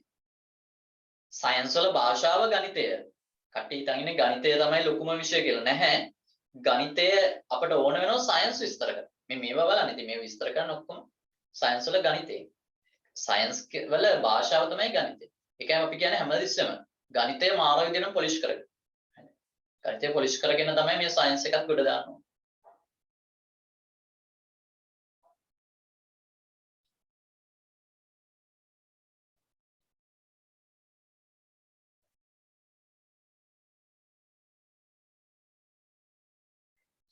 මේ වගේ ඕගොල්ලෝ අගයක් හිතාගෙන බලන්න හොඳේ. ඊට පස්සේ ඕගොල්ලෝ හිතන්න වාතයට සාපේක්ෂව ජලයට අගය 1.33 දාලා මේ වගේ අගයක් දැම්මොත් කෝණය කොහොම වේද? කොච්චර වර්ධනය වෙනවාද? ඕව ගැන පොඩ්ඩක් නිකන් හදන්න ජොලියට ඉන්න ගම හදන්න. හැදුවයි කියලා විභාගෙට නෑ බය වෙන්න එපා. නමුත් මේ පොඩ්ඩක් නිකන් ආසාවට කරලා බලන්න. මේ A level ගානක්ද කියලා අහනවා. මේක A level ගානක් කියන්න බෑ. A level ගානක අංශු මාත්‍රයක්. එහෙනම් පැහැදිලි කරන්න. A level මීට වඩා ගැඹුරු තියෙනවා. මේ A level ගානකුත් නෙවෙයි හා සමාන. A level වල චූටි කැලල. 1 1 2 වගේ දෙයක්. A level වල මීට වඩා දේවල් තියෙනවා. O level syllabus එකත් එක්ක A level නම් සංසන්දනය කරන්න එපා. O level syllabus එක A level syllabus එකේ දැන් හිතන්න A level කරපු කෙනෙක්ට O level syllabus එක නිකන් මුළු 10 11 syllabus එකම නිකන් පැයක එකක් වගේ. පැයක lecture එකක් වගේ මුළු syllabus එක. එහා සමාන A level කරපු කෙනෙක්ට. ඉතින් university කෙනෙක්ට university ඉගෙන ගන්න කෙනෙක්ට A level syllabus එක හරියට එක දවසක කෑල්ලක් වගේ චූටි කෑල්ලක් හා සමාන. ඒ වගේ යන්නේ. ගොඩාක් කරුණු තියෙනවා. හරි. මේක දාලා අවසන් ඇති. අපි ඊළඟ මාතෘකාව දාගමු. පූර්ණ අභ්‍යන්තර පරාවර්තනය කියලා පොඩ්ඩක් මාතෘකාව දාගමු. මම කොහොම හරි එක කොටස කරලා දෙන්නම්. විනාඩි 5 දෙන් කමන්නේ මම පූර්ණ අභ්‍යන්තර පරාවර්තනය ගැන පොඩි හැඳින්වීමක් කළා. මම රිවිෂන් දවසට හරි මේක ඉතුරු කැල්ල අරගෙන ඉවර කරලා දානවා. ඉවර කරලා දාන්න නැත්නම් පාඩමේ කැලලක් තියන්න බෑ. මාතෘකාව ලියාගමු පූර්ණ අභ්‍යන්තර පරාවර්තනය. පූර්ණ අභ්‍යන්තර පරාවර්තනය. අපි ඔන්න ඊළඟ දවසේ කතා කරමු මේ මොකද 8:00ට සමහර අයට ස්කූල් තියෙන කේස් එකක් තියෙන ස්කූල් වල අර මේ පොඩි ඇගයීම් කටයුතු තියෙයි කියලා කතාවක් තියෙනවා. ඒ නිසා අදට අවසන් කරමු පූර්ණාභ්‍යන්තර පරාවර්තනේ මම මේ ඉරිදා දවසේ කොහොම හරි කරලා දෙනවා. රිවිෂන් එකට වඩා මේ පාඩම පොඩක් ඉවර කරලා දැම්මම වඩාත් හොඳයි. ඒ නිසා ඒක චුට්ටක් මතක තියාගන්න ඉරිදා 8:00 ඉඳන් අපි පොඩ්ඩක් මේක සාකච්ඡා කරමු. මේ ගැටලු තියෙන අය අනිවාර්යෙන්ම අහන්න. මේක හරි සරලයි. මම රෙකෝඩින් 3ක් නැවතත් group එකේ එක දිගට දාන්නම්. සත 3ටම අදාළ මේක එතකොට කරන්න ලෙස තුන්වෙනි පාඩමට අදාළවත් මම බලාපොරොත්තු වෙනවා. පොඩි ටයිම් ගැටලු නිසා තමයි රිවිෂන් එකත් චුට්ටක් පරක්කු කළා හරි තුන්වෙනි පාඩම මම කළා දෙනවා. එහෙම ටයිම් එකක් හරි දාලා මම කළා දෙනවා බය වෙන්න එපා. කොමාරි ළඟ මාසයේදී අපි 11 වසරේ දරුවන් සඳහා ජෛව ගෝලයේ අවසාන පාඩමේ කතාව යනවා සහ ඒ වගේම 10 ශ්‍රේණියේ දරුවන්ට ප්‍රජනනය පාඩම යනවා. 11 වසරේ 10 ශ්‍රේණියේ ප්‍රජනනය ඉගෙන ගත්තේ නැති ශාක ප්‍රජනනය තමයි මුලින්ම කරන්නේ. ශාක ප්‍රජනනය ඉගෙනගෙන නැත්නම් මේක අපි 10 වසර පන්තියත් එක්ක ඔයගොල්ලන්ට ජොයින් වෙලා කරගන්න පුළුවන්. එහෙම අවස්ථාවකුත් ලබා දෙන්න පුළුවන් අපේ ආයතනයේ. හොඳයි. එහෙනම් අපි අදට පන්තිය අවසන් කරනවා. මොන හරි ගැටලු දෙනවා අර කිව්වා වගේ මැසේජ් එකක් දාන්න. ඒ නිසා අපි අදට අවසන් කරනවා. ඔබ සැමට හයි බෝවන්.